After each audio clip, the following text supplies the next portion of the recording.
আজ 5 বছর পর দেশে এলাম। কাউকে কিছু জানাইনি যে আজকে আমি আসব। আসলে গত সপ্তাহে আমার গ্র্যাজুয়েশন কমপ্লিট হয়েছে আর ভিসা কাল হাতে পেয়েছি, তাই সবাইকে সারপ্রাইজ দিব বলে আর জানিয়ে আসিনি। কিছুক্ষণ আগে দেশের মাটিতে পা রাখলাম, তাও আবার 5 বছর পর। মাটির গন্ধে মন প্রাণ জুড়িয়ে গেল। মনটা খুব ছটফট করছে বাবা মাকে দেখার জন্য। তাই আর এয়ারপোর্টে দেরি না করে বাসার উদ্দেশ্যে রওনা হলাম। যেতে 2 ঘন্টা সময় লাগবে। ততক্ষণে আপনাদের আমার পরিচয়টা দিয়ে নেই, যদিও অনেকেই আমাকে চিনে। আমি ওমর ফারুক ফাহিম, ওরফে ফাহিম শেখ। পরিবারে আমি, বাবা আর মা। আপুর বিয়ে হয়ে গেছে, তাই সেটা অন্য হিসাব। আর গল্পের নাম অনুযায়ী আমার আরেকটা ছোট ভাই আছে। শুধু গল্পেই আছে, বাস্তবে নেই। আপনাদের পরিচয় দিতে দিতে বাসায় চলে এলাম। ভাড়া মিটিয়ে বাসার দরজায় কলিং বেল দিলাম। তখন একটা ছেলে এসে দরজা খুলে দিল। বয়স 10 বছর হবে হয়তো। বুঝতে বাকি রইল না এটাই আমার ছোট ভাই। আমাকে দেখে বলল, জি, কাকে চাই বলুন? আসলে ফোনে কখনো ওর সাথে কথা হয়নি, তাই চিনতে পারছে না। কিরে মোটু, এখন দেখি আগের থেকে আরো মোটা হয়ে গেছিস। আমি ওকে মোটু বলেই ডাকতাম। আমাকে মোটো বলতেছেন কেন? আর কে আপনি? কাকে চাই? মা, মা দেখো তো কে এসেছে আর আমাকে মোটো বলতেছে। কি হয়েছে? ষাঁড়ের মতো চেঁচাচ্ছিস কেন? আর এখন কে আসবে, তাও এই ভর দুপুর বেলা? ওই মোটু, আমি তোর বড় ভাই ফাহিম। কি, তুমি আমার বড় ভাই? কিন্তু ভাইয়া তো বিদেশে। মা দেখে যাও, ইনি বলছেন ইনি নাকি ফাহিম ভাইয়া। কি আবল তাবল বলতেছিস? তোর ভাই আসলেও তো আমাদের না জানালেও তোর আপুকে জানাবেই, কিন্তু তোর আপু তো কিছু বলেনি। ওই মোটু, আর কতক্ষণ দরজায় দাঁড় করিয়ে রাখবি? দে ভাই, ভিতরে যাই। এমনিতে সারা রাত প্লেনে জার্নি করলাম, তারপর 2 ঘন্টা জার্নি করে বাসায় আসলাম। আসলে তুমি ফাহিম ভাইয়া তো? ধুর চাপ তো। আর বল, মা কোথায় আছে? মা রান্নাঘরে আছে। আমি ভিতরে গিয়ে ডাইনিং রুমে ব্যাগ রেখে গেলাম রান্নাঘরে। গিয়ে পিছন থেকে মায়ের চোখ দুটা হাত দিয়ে ধরে ফেললাম। এই কে কে আমার চোখ ধরেছে? দেখি বলো তো, কে হতে পারে? আর কে হবে? আমার সেই দুষ্টু বাদর ফোলা ছাড়া কে হবে? আমি চোখ ছেড়ে দিয়ে বললাম, তুমি কিভাবে বুঝলে যে আমি? আমি তোর মা, আমি না বুঝলে কে বুঝবে? তা এভাবে কাউকে কিছু না জানিয়ে আসলি যে? লাস্ট সপ্তাহে গ্র্যাজুয়েশন কমপ্লিট হয়ে তাই চলে এলাম, আর সারপ্রাইজ দিব বলে কাউকে জানাইনি। আচ্ছা যা, গিয়ে ফ্রেশ হয়ে খেতে আয়, আমি খাবার রেডি করছি। আর তোর বাবাকে কল করে আসতে বলছি। আচ্ছা বলে ফ্রেশ হতে চলে গেলাম। ফ্রেশ হয়ে খাবার টেবিলে চলে এলাম। এসে দেখি বাবাও চলে এসেছে। আমাকে দেখে বাবা বলল, তা সায়েন্টিস্ট দেশেই কি গবেষণা করবেন নাকি আবার আমেরিকা চলে যাবেন? এটা কি হচ্ছে? আসতে না আসতেই যাবার কথা বলতেছো? আরে এমনিতেই বলতেছিলাম। আমেরিকার একটা গবেষণাগার থেকে অ্যাপয়েন্টমেন্ট এসেছে, ভাবতেছি কি করা যায়। তা বাবা, এখন তোমার শরীরটা কেমন আছে? এতদিন ভালো ছিলাম না, এখন তুই চলে এসেছিস তাই তোকে দেখে আগের চেয়ে ভালো হয়ে গেছি। তুই কেমন আছিস তা না বলেই আগে কাজের কথা জিজ্ঞাসা করে ফেললাম। আরে এটা তেমন কিছুই না। ভাবতেছিলাম বিকেলে একটু বের হব, কারণ অনেক বছর পর দেশে এলাম, তাই নিজের এলাকাটাকে আবার নতুন করে দেখব। আজকে না, কালকে যেও সকালে। আজকে এমনিতে অনেক জার্নি করে এসেছো। আচ্ছা ঠিক আছে। কথা বলতে বলতে দুপুরের খাবার শেষ। তারপর বিছানা ছেড়ে উঠে ফ্রেশ হয়ে নিচে নামলাম। তখন মা এসে নাস্তা করতে দিল। তখন শিওর হলাম যে এখন সন্ধ্যা। তারপর নাস্তা করে বের হলাম। অনেক বছর পর সেই চিরচেনা শহরে বের হলাম। এখানের অনেক কিছুই পরিবর্তন হয়েছে। আমার ছোটবেলার অনেক বন্ধুরা এখনও এখানেই থাকে, কিন্তু শহরের অনেক পরিবর্তন হওয়ায় তাদের ঠিকানা খুঁজে পাচ্ছি না। তাই আর আজকে কারোর সাথে দেখা করতে যাব না। কিছুক্ষণ ঘোরাঘুরি করে বাসায় চলে এলাম। ভাবতেছি আবার যাওয়ার আগে পর্যন্ত বাবার ব্যবসা দেখাশোনা করব। তাই রাতে খাবার টেবিলে বাবাকে বললাম, বাবা, ভাবতেছি আমিও কাল থেকে অফিস যাব, যতদিন দেশে আছি। আজকে তো মাত্র দেশে আসলি আর কাল থেকে অফিসে জয়েন করার কথা বলতেছিস? তো কি হয়েছে? এমনিতেও বাসায় একা একা ভালো লাগে না। ভালো না লাগলে বিয়ে করে ফেল, লেখাপড়া শেষ করে ফেললি, আর ভালো একটা চাকরিও পেয়েছিস। মা, আমি আসতে না আসতে তুমি আবার বিয়ের জন্য উঠে পড়েছো। এমন করলে কিন্তু আমি আগামী সপ্তাহেই চলে যাব। আরে থাক না, কিছুদিন যাক, তারপর না হয় এই বিষয়ে আলোচনা করা যাবে। তা ফাহিম, সেখানে কি তোর কোনো পছন্দের কেউ আছে নাকি? যদি থাকে তাহলে আমাদের ঝামেলাটা কমে যাবে। ধুর, আমি থাকবোই না এখানে, আগামী সপ্তাহেই চলে যাব। আসলেই কি তুই চলে যাবি? আচ্ছা ভাইয়া, তুমি বিদেশ থেকে কি কি এনেছো সেগুলো তো দেখালে না, আর আমাকে দিলেও না। যা, ভুলে গেছিলাম, খাওয়া শেষ করে দিচ্ছি। এভাবে কথা বলতে বলতে খাবার খেয়ে নিলাম। তারপর সবাইকে বললাম আমার রুমে আসতে। সবাই আসার পর সবাইকে তাদের জন্য আনা উপহার বুঝিয়ে দিলাম। মোটু তো খুশিতে লাফাতে শুরু করে দিল। তারপর ঘুমের জগতে হারিয়ে গেলাম। সকালে ফ্রেশ হয়ে নাস্তা করে রেডি হয়ে নিলাম। তারপর অফিসের জন্য বের হব, এমন সময় মোটু এসে বলল যে যাওয়ার সময় তাকে স্কুলে নামিয়ে দিয়ে যেতে, আর বাবা নাকি আজকে আগেই চলে গেছে। কি আর করার, আকিবকে নিয়ে চললাম। তারপর আকিবকে স্কুলে নামিয়ে দিয়ে অফিসের উদ্দেশ্যে চললাম। গাড়ি চলছে তার আপন গতিতে।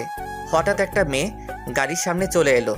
আসলে মেয়েটারও কোনো দোষ ছিল না, আমি একটু বেখালি হয়ে পড়েছিলাম, তাই এমন হলো। ভাগ্য ভালো, তাও অ্যাক্সিডেন্ট হয়নি। আমি তার আগে ব্রেক মেরে দিয়েছি। গাড়িটা একেবারে মেয়েটার কাছে গিয়ে থামলো। মেয়েটা ভয় পেয়ে চোখ বন্ধ করে ফেলেছে মনে হয়, তাই আমি তাড়াতাড়ি গাড়ি থেকে নেমে মেয়েটার সামনে গেলাম। গিয়ে জিজ্ঞাসা করলাম আর ইউ ফাইন? মেয়েটা চুপ করে আছে, তাই আবার জিজ্ঞাসা করলাম আপনি কি ঠিক আছেন? কোথাও লাগেনি তো আপনার? তখন মেয়েটা চোখ খুলে তাকালো, তখনও কিছু বলল না। তাই আবার জিজ্ঞাসা করলাম আপনি কি ঠিক আছেন, নাকি কোথাও লেগেছে আপনার? ডাক্তারের কাছে নিয়ে যেতে হবে নাকি? তখন মেয়েটা বলল না, আমি ঠিক আছি, বলে মেয়েটা চলে যেতে লাগলো। আমি পিছন থেকে অনেক ডাকলাম, কিন্তু কোনো রেসপন্স করলো না। তাই আমিও আবার গাড়িতে উঠে অফিসের উদ্দেশ্যে চললাম। কিছুক্ষণ পর অফিসে চলে গেলাম। সেখানে গিয়ে দেখি খুব সুন্দর করে অফিস সাজানো, আর সবাই ফুলের তোড়া নিয়ে গেটে নিয়ে দাঁড়িয়ে আছে। আমি গাড়ি থেকে নামা মাত্রই সবাই একে একে এসে আমাকে ফুলের তোড়া দেওয়া শুরু করলো, সাথে স্বাগতম প্লাস অভিনন্দন জানাচ্ছে। এইসব শেষে বাবা এসে বললেন কি হলো, তোর এত দেরি হলো কেন? আসলে বাবা, রাস্তায় একটা সমস্যা হয়েছিল, তাই আসতে একটু দেরি হয়েছে। ও আচ্ছা, ঠিক আছে, আয়, সবার সাথে পরিচয় হয়নি, পরে চল আমরা আমার কেবিনে যাই। তারপর একে একে সবার সাথে পরিচিত হয়ে বাবার সাথে তার কেবিনে গেলাম। তারপর বাবা আমাকে কাজ বোঝাচ্ছেন। তারপর পিয়ন এসে কফি দিয়ে গেল। আমি আর বাবা কফি খাচ্ছি আর কাজের বিষয় দেখছি। তখনই বাবা বলল শোন, আমি কালকে একটা কাজে মালয়েশিয়া যাব 3 দিনের জন্য, আর এই 3 দিন তোকে অফিস সামলাতে হবে। আচ্ছা, তা না হয় হবে, কিন্তু কি কাজে যাবে তা তো বলো। আর এই 3 দিন কোনো মিটিং কি আছে নাকি? অফিসের কাজে যাব, আর কালকে 3টায় মিটিং আছে, আর বাকি সব তোকে ম্যানেজার বুঝিয়ে দিবে। আর মিটিংয়ে উনি তোর সাথেই থাকবেন। তোর যদি কোনো সমস্যা হয় তাহলে ওনাকে বলবি, উনি তোকে সব রকম সাহায্য করবেন। এইভাবে বাবা ছেলে কাজের ব্যাপারে কথা বলতে বলতে লাঞ্চের টাইম হয়ে গেল। তাই ক্যান্টিনে গিয়ে লাঞ্চ করে নিলাম। আমাদের ক্যান্টিনে দেখে সবাই অবাক হয়ে গেল। আসলে বাবা বলেছিল রেস্টুরেন্টে গিয়ে লাঞ্চ করতে, কিন্তু আমি বললাম ক্যান্টিনে যেতে। আমার সাধারণ মানুষের মতো চলাফেরা করতেই ভালো লাগে, তাই সবাইকে বললাম কি হলো, আপনারা লাঞ্চ করা বন্ধ করে দিলেন কেন? সবাই যার যার মতো লাঞ্চ করে কাজে যান। আসলে স্যার, আপনি আমাদের সাথে ক্যান্টিনে বসে খাবেন, তাই একটু অবাক হলাম। অবাক হবার কিছুই নেই, আমিও আপনাদের মতোই একজন মানুষ, তাই সবাই নিজেদের মতো লাঞ্চ করে নিজেদের কাজে ফিরে যান।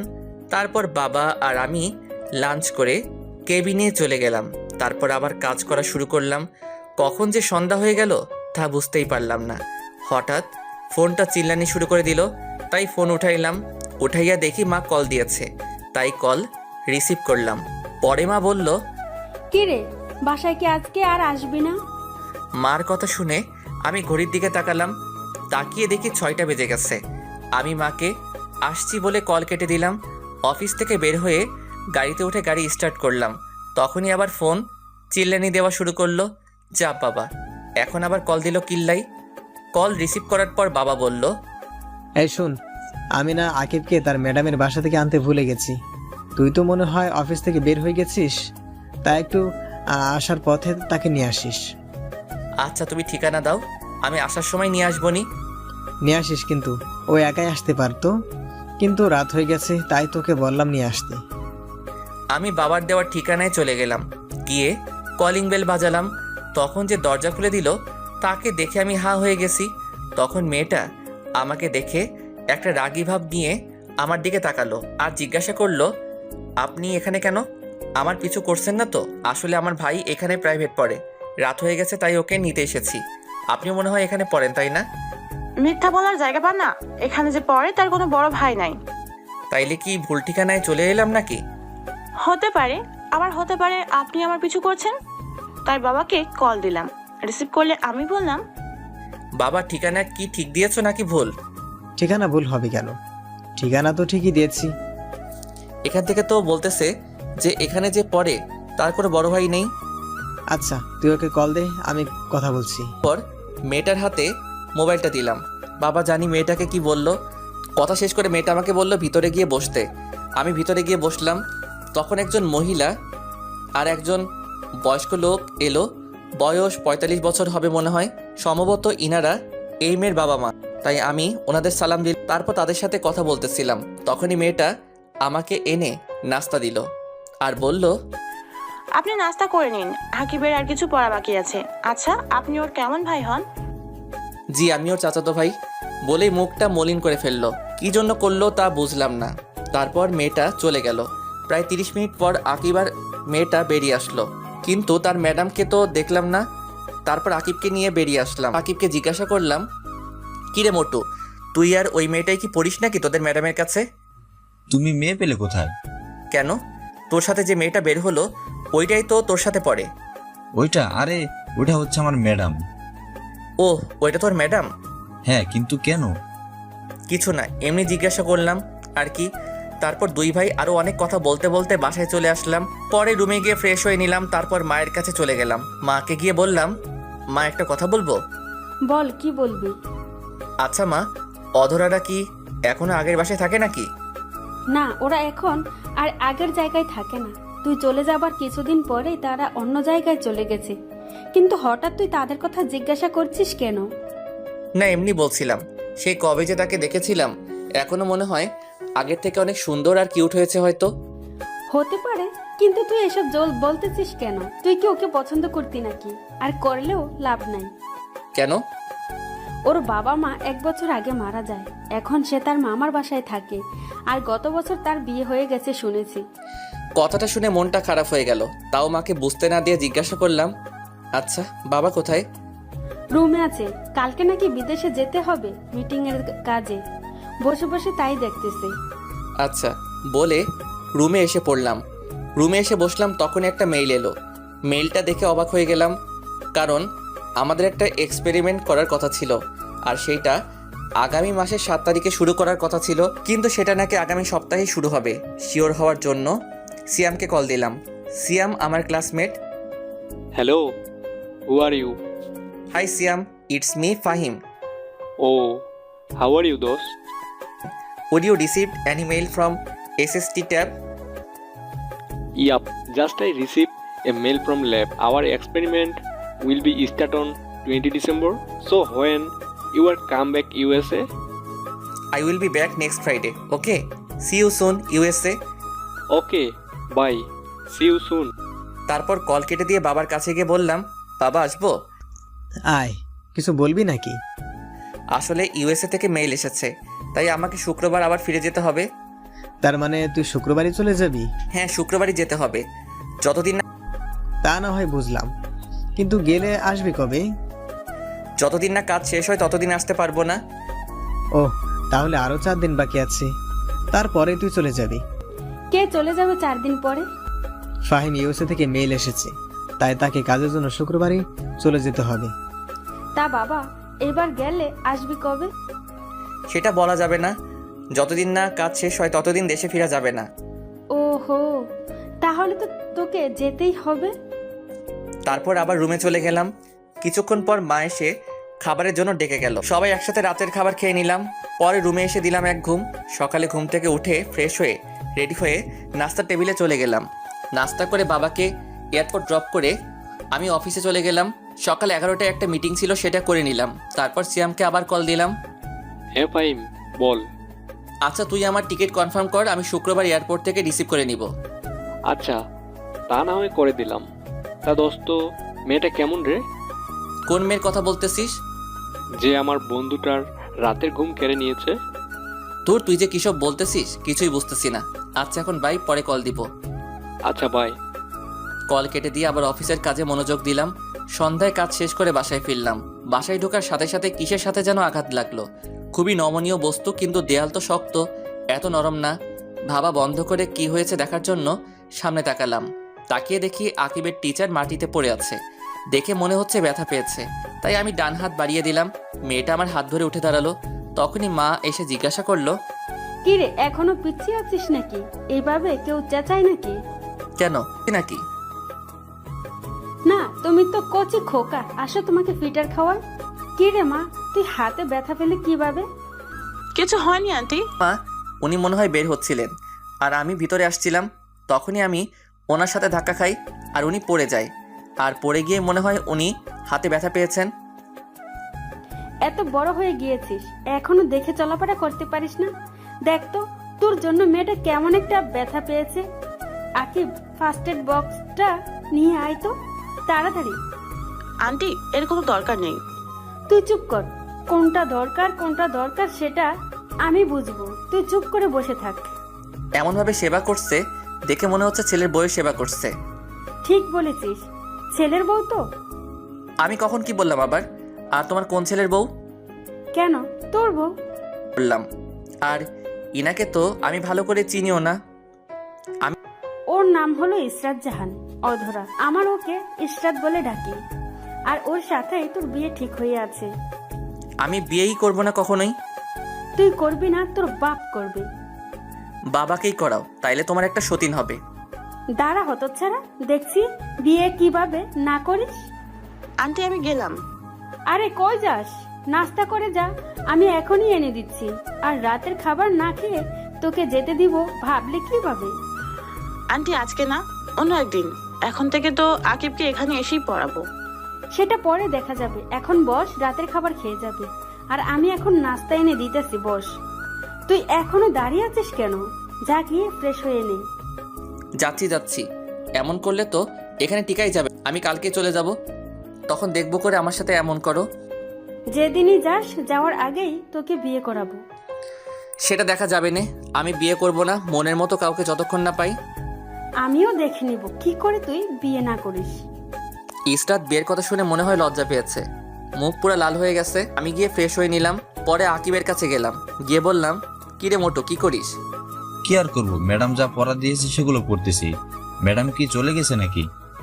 কেন, ম্যাডাম চলে গেছে কিনা জানতে চাইছিস? একটু টিভি দেখতাম আর কি। একটা নতুন কার্টুন হচ্ছে, সেটা দেখতে হবে, তাই জিজ্ঞাসা করলাম। না আম্মু, তোর ম্যাডামকে নাকি তোর বউ করবে তাই বসিয়ে রেখেছে। আমার বউ না, তোমার বউ বানাবে। আর এটা হচ্ছে অধরা আপু, যাকে তুমি ভালোবাসো। আমি ভালোবাসি কি যা তা বলছিস এসব? কে কিসব বলতেছে? কই কিছু না তো। বলছিলাম কি, বিয়েটা যখন করতেই হবে তাহলে কালকেই করে নেই। চাইতেছিলাম বউকে একেবারে সাথে করে নিয়ে যাব। কিছুক্ষণ আগেই না বললি বিয়ে করবি না, এখন বলছিস বিয়ে করবি, বউকে সাথে নিয়ে যাবি? কিছুই তো বুঝতে পারছি না। আসলে মা, ভাইয়া পুরোটা বলার আগেই আমার মুখ চেপে ধরলাম। বড়দের মাঝখানে কথা বলতে নেই, মোটো সেটা কি জানিস না? তুই ওকে আটকালি কেন? আকিব কি বলছিলি বলতো? আমি ওকে চোখের ইশারায় না বলতে বলে মুখ ছেড়ে দিলাম। কিছু না মা, আসলে ভাইয়া চাইছিল চলে যাবে, আর তুমিও তো বললে ভাইয়াকে যেভাবে হোক বিয়ে করাবে, তাই। সত্যি তো? মিথ্যা কেন বলবো তোমার সাথে? তাহলে কি কালকেই বিয়ের ব্যবস্থা করবে নাকি? জি না, এখন আর আপনাকে বিয়ে আপনি যাওয়ার আগে করানো যাবে না। আগে আমাকে জানতে হবে কি জন্য এই সময়ের মধ্যে আপনি রাজি হয়ে গেছেন। ধুর, ভাল লাগে না। আমি কালকেই চলে যাব বলে সিয়ামকে কল দিলাম। হেই সিয়াম, listen, I will be back on first flight tomorrow. So you confirm the ticket and let me know. Okay, I will let you know by cutting the trick. Okay bye বলে call কেটে দিলাম। পরে রুমে গিয়ে packing করে নিলাম। তারপর সন্ধ্যার নাস্তা করে রুমে চলে এলাম। এসে বাবাকে কল দিয়ে জানিয়ে দিলাম যে আমি কালকেই চলে যাব। বাবা জানতে চেয়েছিল কি হয়েছে, আমি কিছুই বলিনি। তারপর হালকা একটা ঘুম দিলাম। মায়ের ডাকে ঘুম ভাঙলো। ঘুম থেকে উঠে ফ্রেশ হয়ে রাতের খাবার খেয়ে নিলাম। খাবার খেয়ে নিয়ে রুমে এসে বসেছিলাম।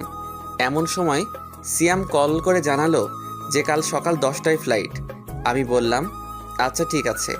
তারপর মা এসে বলল, এই শুন, বলো কি বলবা? আর একটা কথা, কালকে সকালে আমি চলে যাব, 6টায় বাসা থেকে বের হব। সত্যি তুই চলে যাবি? তা গেলে যাবি, তাতে কার কি আসে যায়? যা বলতে এসেছিলাম, আকিবের ম্যাডামকে বাসায় দিয়ে আয়। অনেক রাত হয়ে গেছে, তার উপর একটা মেয়ে এসে রাস্তায় যদি কিছু হয়ে যায়, তাই তুই তাকে বাসা পর্যন্ত দিয়ে আয়। আমি যেতে পারবো না, ড্রাইভারকে বলো দিয়ে আসতে। ড্রাইভার তো চলে গেছে। চলে গেছে মানে? এখন কয়টা বাজে? ড্রাইভার চলে গেছে? এখন রাত 11টা বাজে। আর কোনো কথা না বলে ওকে দিয়ে আয়, না হলে এই ঘরে তোর কোনো জায়গা হবে না। কি আর করার, এক প্রকার বাধ্য হয়েই অধরাকে নিয়ে গেলাম। রাস্তায় যাওয়ার সময় একটা কথাও বলেনি। তারপর ওকে ড্রপ করে বাসায় চলে এলাম। তারপর ফ্রেশ হয়ে দিলাম এক ঘুম। সকালে ঘুম থেকে উঠে ফ্রেশ হয়ে লাগেজটা গুছিয়ে নিলাম। রাতেই গোছানো ছিল, কিন্তু কিছু জিনিস গোছানোর বাকি ছিল, সেগুলো গুছিয়ে নিলাম। তারপর রেডি হয়ে ড্রাইভারকে কল দিলাম গাড়ি বের করার জন্য। তারপর বেরিয়ে পড়লাম। 9টার সময় ফ্লাইট। আজ আকিবের বন্ধ, তাই তাকে সাথে করে নিয়ে এসেছি। আর বাবার ফ্লাইটও সকাল 11টায় ল্যান্ড করবে, তাই সে বাবার সাথে চলে যাবে। আর গাড়ি তো আছেই।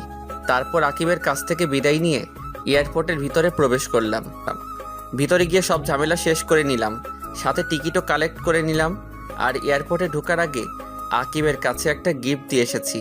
বলেছি এটা অধরাকে দিয়ে দিতে, আর মাকে যেন কিছু না জানাই।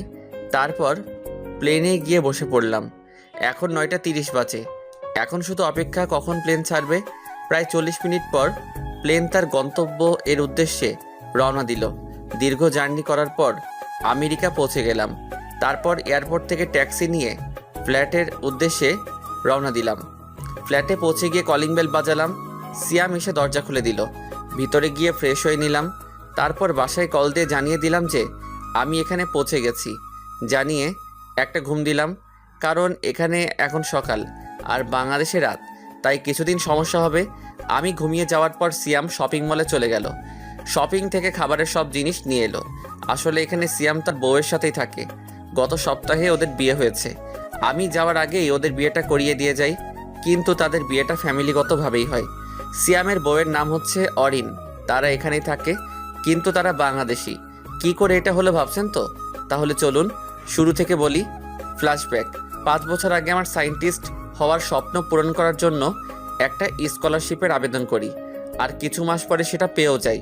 আর সেটা আমেরিকার ছিল, তাই এই সুযোগ হাতছাড়া করতে চাইনি। তারপরে আমি আমেরিকা চলে আসি আপনজনদের ছেড়ে।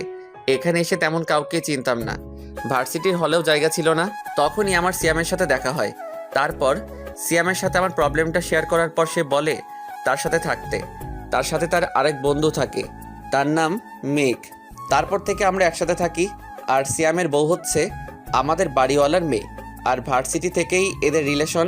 আর আমাদের বাড়িওয়ালা আমাকে খুব পছন্দ করত, তাই আমার সাথে অরিনের বিয়ে দিতে চেয়েছিল, কিন্তু আমি মানা করে দেই।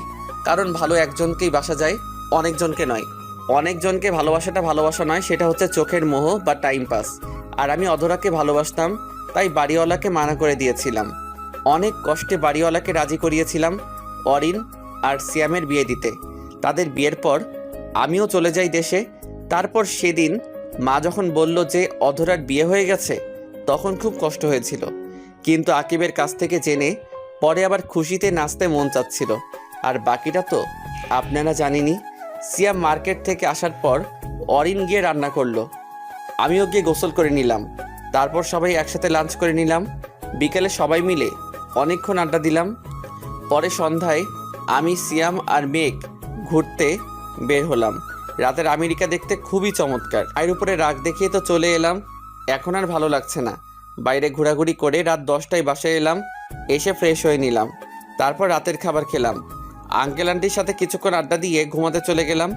ঘুমানোর আগে কল দিয়ে বাবা মায়ের সাথে কথা বললাম। পরে আকিবকে জিজ্ঞাসা করলাম, কিরে মোটু, কেমন আছিস? জি আমি ভালো আছি ভাইয়া, তুমি কেমন আছো? আলহামদুলিল্লাহ, আমিও ভালো আছি। তা আজকে কি তোর ম্যাডামের কাছে পড়তে গিয়েছিলি নাকি? হ্যাঁ ভাইয়া গিয়েছিলাম, আর সেটাও দিয়ে এসেছি, কিন্তু সেটাতে কি এমন আছে যা আমাকে দেখতে দিলে না? কালকে পড়তে গেলেই দেখতে পাবি। আচ্ছা এখন রাখি, ঘুমাবো। সকালে উঠে কল দিবনি। এখন ঘুমাবে কেন? এখন তো সকাল। ওরে গাধা, এটা আমেরিকা। বাংলাদেশে সকাল হলে এখানে রাত। আর এখানে সকাল হলে বাংলাদেশে রাত।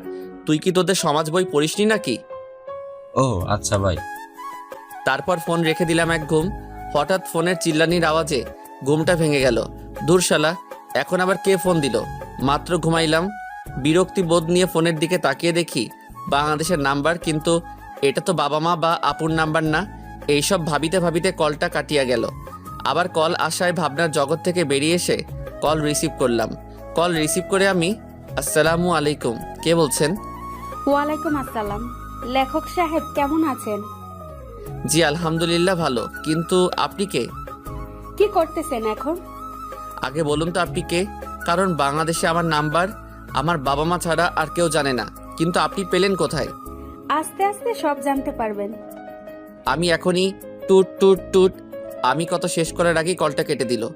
আমিও আবার দিলাম আরেক ঘুম। আবার ঘুমটা ভেঙে গেল সিয়ামের ডাকাডাকির কারণে।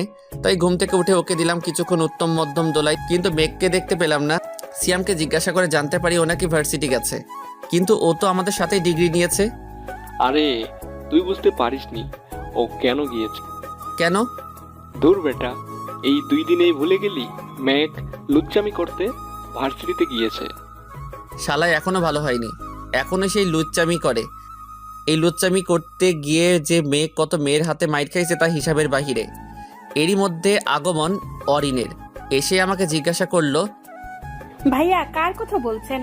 কে মেয়েদের হাতে মার খেয়েছে? কে আবার? তোমার গুণধর স্বামী। ভাইয়া সত্যি বলছেন তো নাকি? অরিন, তুই আমার ছোট বোনের মতো। আমি তোকে মিথ্যা বলবো এটা তুই ভাবতে পারলি কি করে? বুঝতে পারছি তোরা কেউ আমাকে দেখতে পারিস না, তাই আমি ঠিক করেছি আমি এখান থেকে চলে যাব। আমার বলা শেষ করে তাকিয়ে দেখি অরিন সিয়ামকে মারা শুরু করে দেয়, আর সাথে কান্না করতে করতে বলছে, আমি তোকে এত ভালোবাসি আর তুই অন্য মেয়েদের পিছনে ঘুরিস কেন? এখন কি আমাকে আর ভালো লাগে না? আরে ফাহিম, এইগুলো মজা করে বলেছে, আমি এমন কিছুই করি নাই। তাদের এই রোমান্টিক ঘটনা দেখে বললাম, এই তোরা এভাবেই থাক। বলেই আমি কিছু ছবি তুলে নিলাম। এইসবের মানে কি ভাইয়া? আসলে আরেকবার পরীক্ষা করে দেখে নিলাম যে তোমাদের দুইজনের ভালোবাসা একই রকম আছে কিনা। তাই বলে তুই এটা করবি? তারা দেখাচ্ছে মজা বলেই সিয়াম উঠলো আমাকে তাড়া করার জন্য, কিন্তু আমাকে আর কে পায়? এক দৌড় দিয়ে বেরিয়ে আসলাম। তারপর বেরিয়ে পড়লাম এক বিপদে। দৌড়ে চলে এলাম কিন্তু গাড়ির চাবি তো আনিনি, তাই আবার ফিরে গিয়ে চাবি নিয়ে এলাম। তারপর গাড়িতে উঠে গাড়ি স্টার্ট দিলাম। পরে কিছুক্ষণ ঘোরার উদ্দেশ্যে বাসা থেকে বের হলাম। কিছু দূর যাওয়ার পর দেখি রাকিবা দাঁড়িয়ে আছে, তাই তাকে দেখে গাড়ি দাঁড় করালাম। রাকিবা হচ্ছে আমার ফ্রেন্ডের বোন। ফ্রেন্ডের সাথে পরে পরিচয় করিয়ে দিবনি। তারপর গাড়ি থেকে রাকিবার কাছে গিয়ে জিজ্ঞাসা করলাম, হেই রাকিবা, কেমন আছো? আরে তুমি এখানে? আমি ভালো আছি। তা ফিরলে কবে? এই তো গতকাল রাতে। তা এখানে কি করো? এই তো একটু বের হচ্ছিলাম, এখন বাসা যাব। তা এত তাড়াতাড়ি ফিরে আসলে যে? এখানে একটা কাজ পড়েছে তাই চলে এসেছি। তা এখানেই থাকার চিন্তা করেছো নাকি? না, এখানে থাকার কোনো প্ল্যান নাই। 6 মাসের একটা কাজ আছে, সেটা শেষ হলেই চলে যাব। তা বিয়ে করবে না নাকি সারা জীবন সিঙ্গেল থাকবা? করবো বলতে বিয়ে তো করেই ফেলেছি আরো 5 বছর আগে। মানে?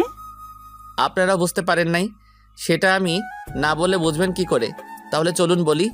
আসলে এখানে আসার আগেই আমার আর অধরার বিয়ে দিয়ে দিয়েছিল আমাদের পরিবার, কিন্তু সেটা আমি আর অধরা জানতাম না। যেদিন বাসায় যাই সেদিনই জানতে পারি বাবার থেকে যে আমার আর অধরার আগে বিয়ে হয়ে গেছে। শুধু আমার সেটেল হওয়ার জন্য আগে আমাদের জানাই নাই। এখন আমার পড়ালেখা শেষ প্লাস জবও করি, তাই বলেই দিয়েছে। আর মা চেয়েছিল আমি এখানে ব্যাক করার আগে অনুষ্ঠান করে অধরাকে বাড়িতে আনি। মা মনে করেছিল যে আমি বিয়ের বিষয়ে জানি না, তাই মা বলেছিল যে আকিবের টিচারকে বিয়ে করতে হবে। আশা করি সবাই বুঝতে পারছেন, সাথে রাকিবাও বুঝে গেছে। ও, তাহলে তো একটা ট্রিট পেতেই পারি। তা তো দিবই, কিন্তু আজকে না কালকে। আর চলো এখন তোমাকে তোমার বাসায় নামিয়ে দিয়ে আসি। তারপর রাকিবাকে তার বাসায় নামিয়ে দিয়ে এলাম। পরে সারাদিন ঘোরাঘুরি করে রাতে রেস্টুরেন্টে খেয়ে বাসায় আসলাম। তারপর দিলাম এক ঘুম। সকালে ফোনের আওয়াজে ঘুমটা ভেঙে গেল। ফোনের স্ক্রিনে তাকিয়ে দেখি মা কল দিয়েছে, তাই কলটা রিসিভ করলাম। কি রে, সেখানে গিয়ে কি ভুলে গেলি নাকি? তোমাদের ভুলবো কি করে বলো তো? না, মনে হলো তো তাই বললাম। আর তা কেমন আছিস? আলহামদুলিল্লাহ ভালো আছি, তুমি কেমন আছো? আমিও ভালো আছি। বাবা আর আকিব কেমন আছে? তারাও ভালো আছে, কিন্তু তুই যে এভাবে চলে যাবি বুঝতে পারিনি। এখানে এলি কিন্তু 1 সপ্তাহ থাকলি না। মা বোঝার চেষ্টা করো, আমি একজন বিজ্ঞানী। আর আমার যে কোনো সময় যে কোনো জিনিস আবিষ্কার করার জন্য ডাক আসতে পারে। যখন ডাক আসবে আমাকে তখনই চলে যেতে হবে। তা বুঝলাম, কিন্তু খাওয়া দাওয়া ঠিক মতো করবি কিন্তু। আচ্ছা মা, ঠিক আছে, এখন রাখি, বাই। আচ্ছা ঠিক আছে, বাই। তারপর ফ্রেশ হয়ে নিলাম। দেখি নাস্তার টেবিলে সবাই অপেক্ষা করছে আমার জন্য। তখন আমিও গিয়ে বসে পড়লাম তাদের সাথে। তখন আঙ্কেল জিজ্ঞাসা করলো, বাবা, তোমাদের এক্সপেরিমেন্ট কবে থেকে শুরু হবে? জি আঙ্কেল, এই তো শুক্রবারে শুরু হবে। তা ততদিন কি তোমাদের সেখানে থাকতে হবে নাকি? জি আঙ্কেল, আমাদের সেখানেই থাকতে হবে। আর একটা কথা আঙ্কেল, আজকে রাতে একটা পার্টি দিতে চাই আপনার বাগানে, যদি আপনার কোনো আপত্তি না থাকে। এতে আপত্তি থাকার কি আছে? তোমাকে আমি বলেছি না, এটাকে তুমি তোমার নিজের বাড়ি ভাবতে পারো। ধন্যবাদ আঙ্কেল, তাহলে আমি আয়োজন শুরু করি। আর হ্যাঁ, আপনাদেরও কিন্তু থাকতে হবে। তা না হয় থাকবো, কিন্তু পার্টিটা কিসের সেটা তো বলো। সেটা সারপ্রাইজ। আচ্ছা বাবা, তাহলে থাক। আর দরকার পড়লে বলিও, আমরাও তোমাকে সাহায্য করব। তা তো করতেই হবে, সব রান্না আন্টি আর অরিনকেই করতে হবে। কি, আমাকে রান্না করতে হবে? জি ম্যাডাম, করতে হবে। আচ্ছা ঠিক আছে, কিন্তু কয়জন আসবে? বেশি না, আমরা যতজন বন্ধু আছি তারাই। আর তাদের সাথে শুধু সাব্বিরের বোন আসবে। আর শুনো, সব কিন্তু বাঙালি খাবার রান্না করতে হবে। ও, তাহলে তো কোনো ব্যাপারই না। ঠিক আছে, বাঙালি রান্নাই করব। তাহলে আমি ইভেন্ট ম্যানেজমেন্টের লোকের সাথে কথা বলতেছি। আর সিয়াম, তুই সবাইকে কল করে জানিয়ে দে। আচ্ছা। তারপর আমি ইভেন্ট ম্যানেজমেন্টের লোকদের কল করে আসতে বললাম। কিছুক্ষণ পর এসে তারা তাদের কাজ শুরু করে দিল। আর সন্ধ্যা পর্যন্ত তারা তাদের কাজ করলো। তারপর একে একে সবাই আসা শুরু করলো। আর আমি গিয়ে সবার সাথে কুশল বিনিময় করে নিলাম। তখন সবার মুখেই শুধু একটাই কথা, সারপ্রাইজটা কি?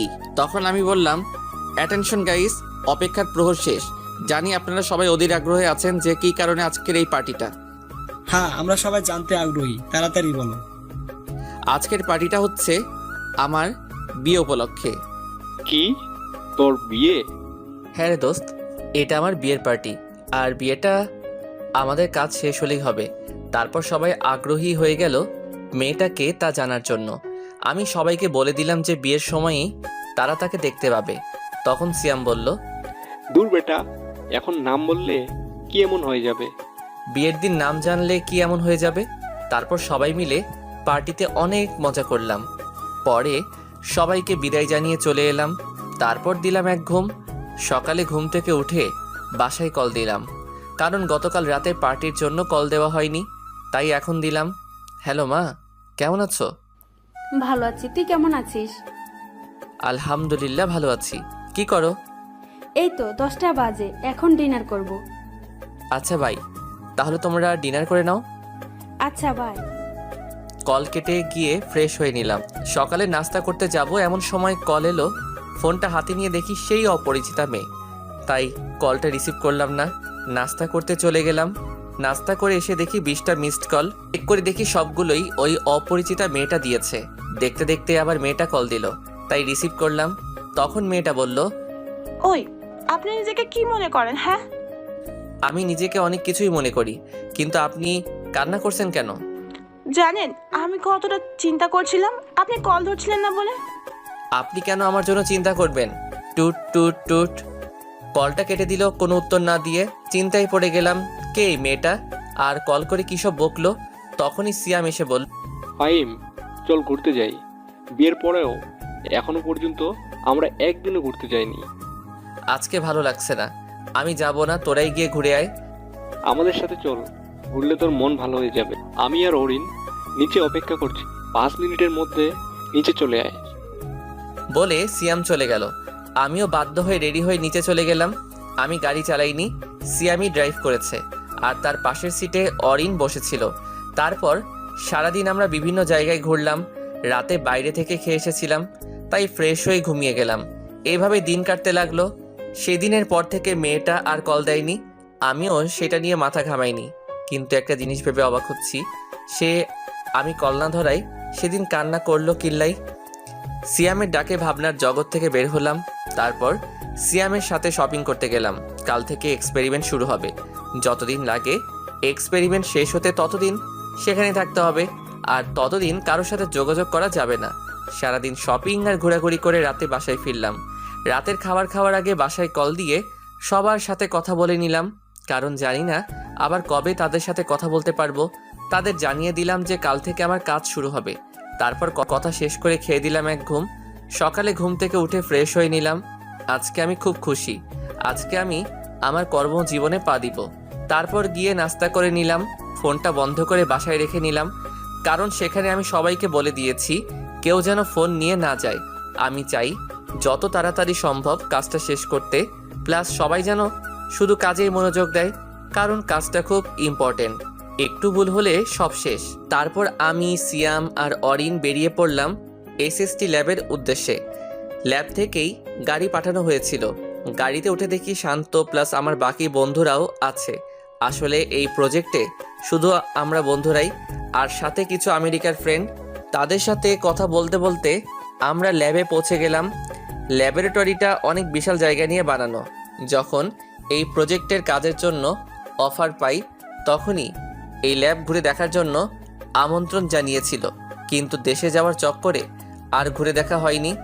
ফ্রেশ হয়ে সম্পূর্ণ ল্যাব ঘুরে দেখলাম, তারপর নিজেদের কাজ বুঝে নিলাম। তারপর সারাদিন ল্যাব ঘুরে দেখলাম।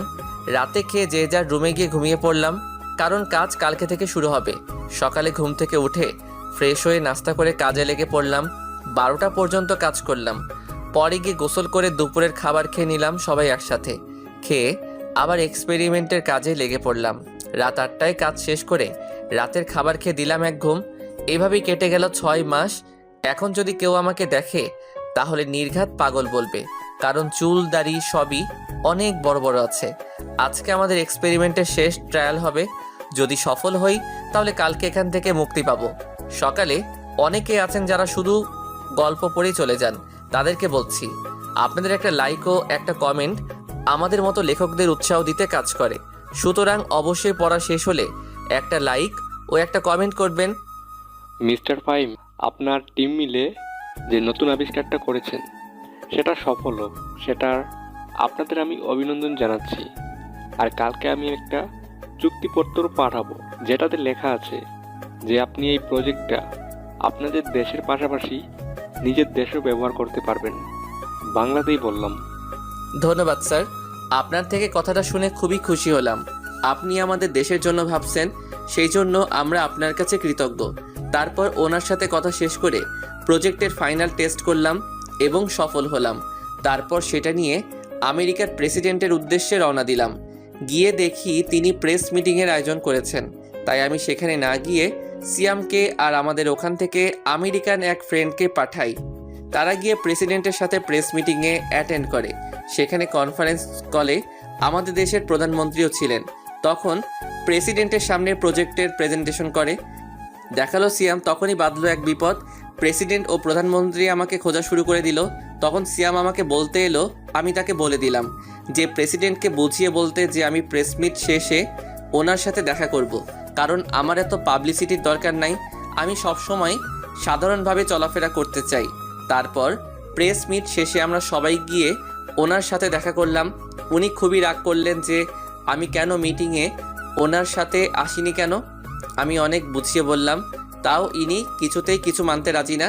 শেষ পর্যন্ত রাজি হলো, তাও ওনার বাসায় আজকে রাতে ডিনার করলে। তখন আমি বললাম, আসলে স্যার আমি চাইছিলাম আজকে দেশে ফিরে যেতে, তাই আপনার সাথে ডিনারে অ্যাটেন্ড করতে পারবো না। সমস্যা নাই, তাহলে আজকে লাঞ্চ করবে আমার সাথে, এরপরে আর কোনো কথা বলবে না। আর ফ্লাইট নিয়ে তোমাদের চিন্তা করতেই হবে না, আমাদের দেশে এয়ারফোর্স গিয়ে তোমাকে দিয়ে আসবে। কি আর করার, বাধ্য হয়ে রাজি হয়ে গেলাম। তারপর ওনার থেকে বিদায় নিয়ে প্লাস সবাইকে বিদায় দিয়ে বাসায় চলে এলাম। বাসায় এসে পার্লারে চলে গেলাম চুল দাড়ি ছোট করার জন্য, না হলে মানুষ দেখলে পাগল বলবে। পার্লার থেকে এসে গোসল সেরে রেডি হয়ে নিলাম। তারপর ফোনটা অন করলাম। অন করে দেখে বাসা থেকে যতগুলো কল আসেনি, ওই মেয়ে তার থেকে বেশি কল দিয়েছে প্লাস মেসেজ দিয়েছে। দেখতে দেখতে বাবা কল দিল, আমিও কল রিসিভ করলাম। আসসালামু আলাইকুম বাবা, কেমন আছো? আর বাসার সবাই কেমন আছে? ওয়ালাইকুম আসসালাম, আলহামদুলিল্লাহ আমি ভালো আছি, আর বাসার সবাই ভালো আছি। এইমাত্র নিউজে দেখলাম কংগ্রেস, আমি জানতাম তোরা পারবি। ধন্যবাদ, কিন্তু এখন কয়টা বাজে? এই তো রাত 1টা বাজে। এত রাত পর্যন্ত জেগে আছো কেন? মনে তো হচ্ছে প্রতিদিনই অনেক রাত পর্যন্ত জাগনা থাকো। এই না না, প্রতিদিন না, এই সপ্তাহখানিক ধরে। কারণ তুই তো বলছিলি যে 6 মাস পর তো এক্সপেরিমেন্ট শেষ হবে, তাই প্রতিদিন রাতে খবর দেখার জন্য জেগে থাকতাম। কবে যে নিউজে বলবে আমার ছেলেটার কাজ শেষ হবে আর কবে আমার ছেলেটা দেশে ফিরবে। তা বাবা, দেশে কবে ফিরবি? এটা সারপ্রাইজ যে দেশে কবে ফিরবো। এখন গিয়ে চুপচাপ ঘুমিয়ে পড়ো। বয়স তো কম হলো না, বুঝো না কেন যে রাত জাগলে শরীর খারাপ হবে? আর ওষুধ ঠিকমতো খাচ্ছ তো? আচ্ছা ঠিক আছে, মনে থাকবে। ঔষধ না খেলে কি আমার রক্ষা আছে নাকি? তোমার সাথে এমনই হওয়া উচিত। ওকে বাই, পরে কথা বলবো, তুমি ঘুমাও। এখন আবার প্রেসিডেন্টের সাথে লাঞ্চ করতে যেতে হবে। আচ্ছা বাবা, যা। আর শোন, সাবধানে থাকবি। আমি আচ্ছা বলে কল কেটে দিলাম। হঠাৎ গাড়ির হর্নের শব্দ শুনতে পেলাম। বের হয়ে দেখি আমাদের নিতে গাড়ি পাঠিয়ে দিয়েছে। তারপর আমরা গিয়ে গাড়িতে উঠে বসলাম। গাড়ি চললো তার আপন গতিতে। কিছুক্ষণ পর আমরা প্রেসিডেন্টের বাংলোয় পৌঁছে গেলাম। সেখানে আমাদের ফুলের তোড়া দিয়ে আমন্ত্রণ জানানো হলো। তারপর সবাই একসাথে লাঞ্চ করে নিলাম। ও, আপনাদের তো বলাই হয়নি, আমরা 10 জন মিলে টিম করে করে কাজ করেছিলাম প্রজেক্টটাতে। তারপর প্রেসিডেন্ট জানতে চাইলেন, তা ফাইম, সবাই তো বিয়ে করে ফেললো এখানে, শুধু তুমি ছাড়া। তা বিয়ে করার কি কোনো প্ল্যান নাই নাকি? সবে মাত্র তো নিজের কাজে জয়েন করলাম, তা ভাবছি এইবার দেশে গিয়ে বিয়ে করে নিব। আর আপনাকে কিন্তু আসতেই হবে। তুমি তো জানোই যে আমি একটা দেশের প্রেসিডেন্ট, আমার একটুও সময় নাই। আজকে অনেক কষ্ট করে সময় বের করে নিলাম তোমাদের সাথে লাঞ্চ করার জন্য। তবুও আমি যথাসাধ্য চেষ্টা করব। আরেকটা কথা, একা গেলে হবে না কিন্তু, পরিবারের সবাইকে নিয়ে যেতে হবে। আচ্ছা ঠিক আছে, এখন আমাকে উঠতে হবে। বিকালে আবার হোয়াইট হাউসে মিটিং আছে। তা তোমার কখন যাবে? এখান থেকে গিয়ে কিছু শপিং করব। রাতে দেখি 8টার কোনো ফ্লাইটে যাব। তা হচ্ছে না, আমি যেটা বলেছি সেটাই হবে। এয়ারপোর্টে তোমাদের জন্য হেলিকপ্টার রাখা থাকবে। তা তোমরা কয়জন যাবে? তাহলে 2টা হেলিকপ্টার পাঠিয়ে দিব। তাহলে আমি এখন উঠি, কেমন? ও, তোমাদের তো প্রজেক্টটার টাকাটা দেওয়াই হয়নি। এই নাও, এখানে $1 লাখ করে আছে। এটা তোমাদের বেতন। ওকে স্যার, তাহলে আমরা উঠি এখন। তারপর ওনার কাছ থেকে বিদায় নিয়ে চলে আসলাম। গাড়ি এসে আমাদের নামিয়ে দিয়ে গেল। গিয়ে ফ্রেশ হয়ে শুয়েছিলাম, তখনই আবি আসলো। এসে বলল, শোন, তুই তো বললি যে 3 জন যাব, কিন্তু আমি তো তোকে দেখতেছি। আর বাকি 2 জন কই? কেন, তুই আর অরিন? সত্যি আমরা যাব নাকি তুই মজা করতেছিস? তুই না গেলে বিয়ের সব দিক কে দেখাশোনা করবে? এর জন্য আমাদের নিয়ে যাচ্ছিস? দূর শালা, এত সিরিয়াস হচ্ছিস কেন? যা গিয়ে রেডি হয়ে নে, শপিংয়ে যেতে হবে, হাতে সময় কম। রাত 8টায় আবার ফ্লাইট। আচ্ছা যাচ্ছি। আর শোন, অরিনকেও সাথে নিয়ে নিস, আমি তো আবার মেয়েদের কাপড় কিনতে পারবো না। আচ্ছা ঠিক আছে। কিছুক্ষণ পর আমরা 3 জনে বেরিয়ে পড়লাম শপিংয়ের উদ্দেশ্যে। শপিং করতে প্রায় ঘন্টা সময় লেগেছে। এখন 6:30 বাজে, তাই সুটকেস গুছিয়ে নিচ্ছি। যা কেনাকাটা করলাম সেগুলো একটাতে নিলাম, আর আমার কাপড় চোপড় একটাতে নিলাম। 7টায় বের হলাম এয়ারপোর্টের উদ্দেশ্যে, কারণ এখন রাস্তায় জ্যাম থাকতে পারে। 7:30-এ আমরা এয়ারপোর্টে পৌঁছে গেলাম। তারপর এয়ারপোর্টে ঝামেলা মিটিয়ে ভিতরে প্রবেশ করলাম। আমাদের লাগেজগুলো কুরিয়ারে দিয়ে দিলাম। তারপর এয়ারপোর্টের ভিতর একটা গাড়ি করে আমাদেরকে হেলিকপ্টার পর্যন্ত নিয়ে যাওয়া হলো। তারপর আমাদের জন্য রাখা হেলিকপ্টারগুলোতে আমরা উঠলাম। আমি একটাতে উঠলাম, আরেকটাতে আবির আর অরিন উঠেছিল। তারপর হেলিকপ্টার উড়াল দিল আমাদের নিয়ে। দীর্ঘ 18 ঘন্টা পর আমরা বাংলাদেশের মাটিতে নামলাম। তারপর পাইলটদের বিদায় দিয়ে এয়ারপোর্টে প্রবেশ করলাম। আমাদের লাগেজগুলো আগে এসে গিয়েছিল, তারপর সেগুলো কালেক্ট করে নিলাম। এয়ারপোর্টের কাজ সারতে আরও 1 ঘন্টা লেগে গেল। দুপুর হয়ে এসেছে এখানে। এয়ারপোর্ট থেকে বের হয়ে একটা গাড়ি নিলাম। গাড়ি নিয়ে বাসার উদ্দেশ্যে রওনা দিলাম। বাসায় যেতে 3 ঘন্টা লাগলো। ঢাকা শহরে এই জ্যাম একবার শুরু হলে শেষ হওয়ার নাম নেয় না, তাই যেতে এত সময় লাগলো। গাড়ির ভাড়া মিটিয়ে নিলাম। পরে কলিং বেল বাজালাম। মা এসে দরজা খুলে দিল। দরজা খোলার পর আমাকে দেখে এসে জড়িয়ে ধরলো। আমিও জড়িয়ে ধরে কান্না করে দিলাম। এই 6 মাসে একদিনও কথা বলতে পারিনি। তারপর মাকে আবির আর অরিনের সাথে আলাপ করিয়ে দিলাম। তারপর আমরা ভিতরে গেলাম, গিয়ে ফ্রেশ হয়ে নিলাম। রুমে গিয়ে আর আবিরদের গেস্ট রুমে দিয়ে আসলাম আর বললাম ফ্রেশ হয়ে নিতে। নিচে এসে মাকে জিজ্ঞাসা করলাম, মা আকিব কই? ওকে দেখছি না যে। ও ওর ম্যাডামের বাসায় গেছে পড়তে, এখনো আসে নাই। আর তার উপরে ওর ম্যাডামও নাকি অসুস্থ। ও আচ্ছা, তা বাবা কি ওকে নিয়ে ফিরবে নাকি আমি গিয়ে নিয়ে আসবো? যাবে বলতেছিস যখন যা, বাইকেও নিয়ে আয় আর নিজের বউকেও দেখে আয়। হাজার হোক কিছুদিন অসুস্থ ছিল বলে কথা। মা তুমি আবার শুরু করলে? তারপর অরিন আর আবিরকেও বললাম চলতে। তাদের নিয়ে চললাম আকিবকে আনার উদ্দেশ্যে। গাড়িতে ওঠার পর আবির জিজ্ঞাসা করলো, কি রে, আমরা এখন কোথায় যাচ্ছি রে? কে আনতে? সে কোথায় থাকে রে? বাবা মায়ের সাথেই থাকে। এখন তাকে প্রাইভেট থেকে আনতে যাচ্ছি। আরও একটা কারণ আছে সেখানে যাওয়ার, কিন্তু সেটা সারপ্রাইজ। ওকে, সারপ্রাইজ হলে আর কি করার, এখন তাহলে অপেক্ষাই করতে হবে। তারপর গাড়ি নিয়ে বেরিয়ে পড়লাম আকিবের ম্যাডামের বাসার উদ্দেশ্যে, মানে আমার হবু বউয়ের বাসার উদ্দেশ্যে। মিনিট 10 পরে আমরা আমাদের গন্তব্যে পৌঁছে গেলাম। গাড়ি থেকে নেমে সিঁড়ি বেয়ে 3 তলায় চলে গেলাম। গিয়ে কলিং বেল বাজালাম। যিনি দরজা খুলে দিল ওনাকে দেখে পরিচিত মনে হলো না, তাই জিজ্ঞাসা করলাম। তিনি জানালেন যে অধরারা নাকি গত মাসে এখান থেকে চলে গেছে। তারপর তাদের নিয়ে একটা রেস্টুরেন্টে গিয়ে বসলাম। পরে মাকে কল করে বললাম, মা আকিবের টিচাররা কি বাসা চেঞ্জ করে ফেলেছে নাকি?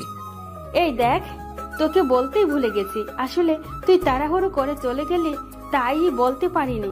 তারা এখন তোর বাবার অফিসের সামনে যে নীল ভবনটা আছে না, ওইটার 3 তলায় থাকে আর ওদের ফ্লোর নাম্বার হচ্ছে 8। তারপর মায়ের দেওয়া ঠিকানায় চলে গেলাম। গিয়ে কলিং বেল বাজাইলাম। অধরার মামি এসে দরজা খুলে দিল। আমি ওনাকে সালাম দিলাম। সালামের জবাব নিয়ে তিনি আমাদের ভিতরে বসতে বললেন। আমরাও ভিতরে গিয়ে বসলাম, কিন্তু আর কাউকে তো দেখতে পাচ্ছি না। তখন আন্টিকে জিজ্ঞাসা করলাম, আচ্ছা আন্টি, আকিবের কি পড়া শেষ হয়ে গেছে নাকি? তার পড়া তো কখনই শেষ হয়ে গেছে, তুমি আসবে বলে তাকে বসিয়ে রাখা হয়েছে। মনে হয় ওর ম্যাডামের সাথে গল্প করতেছে। তা বাবা, তোমার আসতে লেট হলো যে? আসলে আন্টি আমি আজকেই ফিরেছি তো, আর আমি জানতাম না যে আপনারা বাসা চেঞ্জ করেছেন। আমি আপনাদের আগের বাসায় গিয়ে জানতে পারি যে আপনারা বাসা চেঞ্জ করেছেন। পরে মায়ের কাছ থেকে ঠিকানা নিয়ে এখানে আসলাম, তাই লেট হয়ে গেছে। ও কথা বলতে বলতে তো এগুলোই দেওয়া হলো না। আন্টি এগুলো নিন। এগুলোতে কি আছে? আজকে আমি এসেছি তো, তাই সকলের জন্যই কিছু উপহার এনেছি। আসলে গতকাল একেবারে বেতন পেয়েছিলাম তো। এসবের কি কোনো দরকার ছিল নাকি? থাক না আন্টি, আমারও তো ইচ্ছে হতেই পারে। আচ্ছা আন্টি, আমি গিয়ে দেখি আকিব কি করতেছে। আচ্ছা যাও, আমি ওনাদের নাস্তা এনে দিচ্ছি। না আন্টি, এসবের কোনো দরকার নেই। তা বললে তো হবে না। প্রথমত তোমরা প্রথমবার আমাদের বাসায় এসেছো, দ্বিতীয়ত তোমরা ওর ফ্রেন্ড, তাই কোনো না শুনিব না বলেই আন্টি তাদের জন্য নাস্তা আনিতে চলে গেল। আমিও অধরার রুমের দিকে চলে গেলাম। দরজার কাছে পৌঁছাতেই শুনতে পেলাম আমাকে কি দিয়ে যেন কথা হচ্ছে ম্যাডাম আর ছাত্রের মধ্যে। রীতিমতো ঝগড়া লাগার উপক্রম। আমি তাদের এই তর্ক বিতর্ক দেখে হাসতে লাগলাম। পরে ভিতরে প্রবেশ করলাম। আমাকে দেখে দুজনেই অবাক। আমাকে দেখেই আকিব এসে জড়িয়ে ধরে বলল, ভাইয়া তুমি কখন এলে? এই তো মিনিট 10 হলো। তা তোর পড়া কি শেষ হয়েছে নাকি? হ্যাঁ, কিন্তু কেন? পড়া শেষ হলে বাহিরে যা, গিয়ে দেখ আমার ফ্রেন্ডরা বসে আছে, তাদের সাথে গিয়ে কথা বল। আমার কিছু কথা আছে তোর ম্যাডামের সাথে। আচ্ছা ভাইয়া বলে আকিব ব্যাগ নিয়ে বাইরে চলে গেল। এখন কেমন আছেন? শুনলাম আপনি নাকি অসুস্থ ছিলেন। আলহামদুলিল্লাহ ভালো আছি। তা আপনি দেশে কবে এলেন? এই তো আজকে দুপুরে আসলাম, এসেই এখানে এলাম। আচ্ছা চোখটা বন্ধ করুন তো, আপনার জন্য একটা উপহার আছে। চোখ বন্ধ করলে দেখবো কিভাবে? আরে বন্ধ করুনই না। তারপর অধরা চোখ বন্ধ করলে আমি তাকে তার জন্য আনা চেনটা তাকে পরিয়ে দিলাম। সাথে সাথেই ঠাস, অধরা আমাকে চর মারল। কিন্তু কেন মারল? আপনার সাহস কি করে হয় আমাকে চেন পরানোর? আপনি কি জানেন না প্রাপ্তবয়স্ক ছেলে কোনো প্রাপ্তবয়স্ক মেয়ের শরীর ছোঁয়ার কোনো অধিকার নেই বিয়ের আগে? চেনটাই তো পরিয়ে দিলাম, এতে এত রিয়াক্ট করার কি আছে? এটা আমেরিকা নয় যে যা ইচ্ছা তাই করা যাবে। এখানে একটা মেয়ে একটা ছেলের হাত ধরে হাঁটলেও মেয়েটাকে দোষী করা হয়, আর সেখানে আপনি। আচ্ছা সরি। ততক্ষণে আবির, অরিন ও অধরার মামি এসে জিজ্ঞাসা করতে লাগলো, কি রে, কি হয়েছে? এভাবে চেঁচাচ্ছিস কেন? আসলে আমি বলার আগেই অধরা বলল, কিছু হয়নি, আর আপনি এখন আসতে পারেন। তারপর সেখান থেকে চলে আসি। বের হয়ে আকিবকে বলি বাবাকে কল করে বলতে ড্রাইভারকে পাঠিয়ে দিতে ওদের নেওয়ার জন্য। বলে আমি গাড়ি নিয়ে সেখান থেকে সোজা নদীর পাড়ে চলে আসি। এদিকে আকিব বাবাকে কল করে গাড়ি পাঠাতে বললে বাবা বলেন, গাড়ি পাঠাবো কেন? ফাহিমরা তোকে আনতে গেছে। বাবা ভাইয়া এসেছিল, তোমায় বাসায় এসে বলবো এখন তাড়াতাড়ি গাড়ি পাঠাও। আর সাথে ভাইয়ার বন্ধু ওনার বউ দাঁড়িয়ে আছে। আচ্ছা আমি গাড়ি পাঠিয়ে দিচ্ছি। আর তোর ভাই কোথায় যাচ্ছে, কিছু কি বলে গেছে নাকি?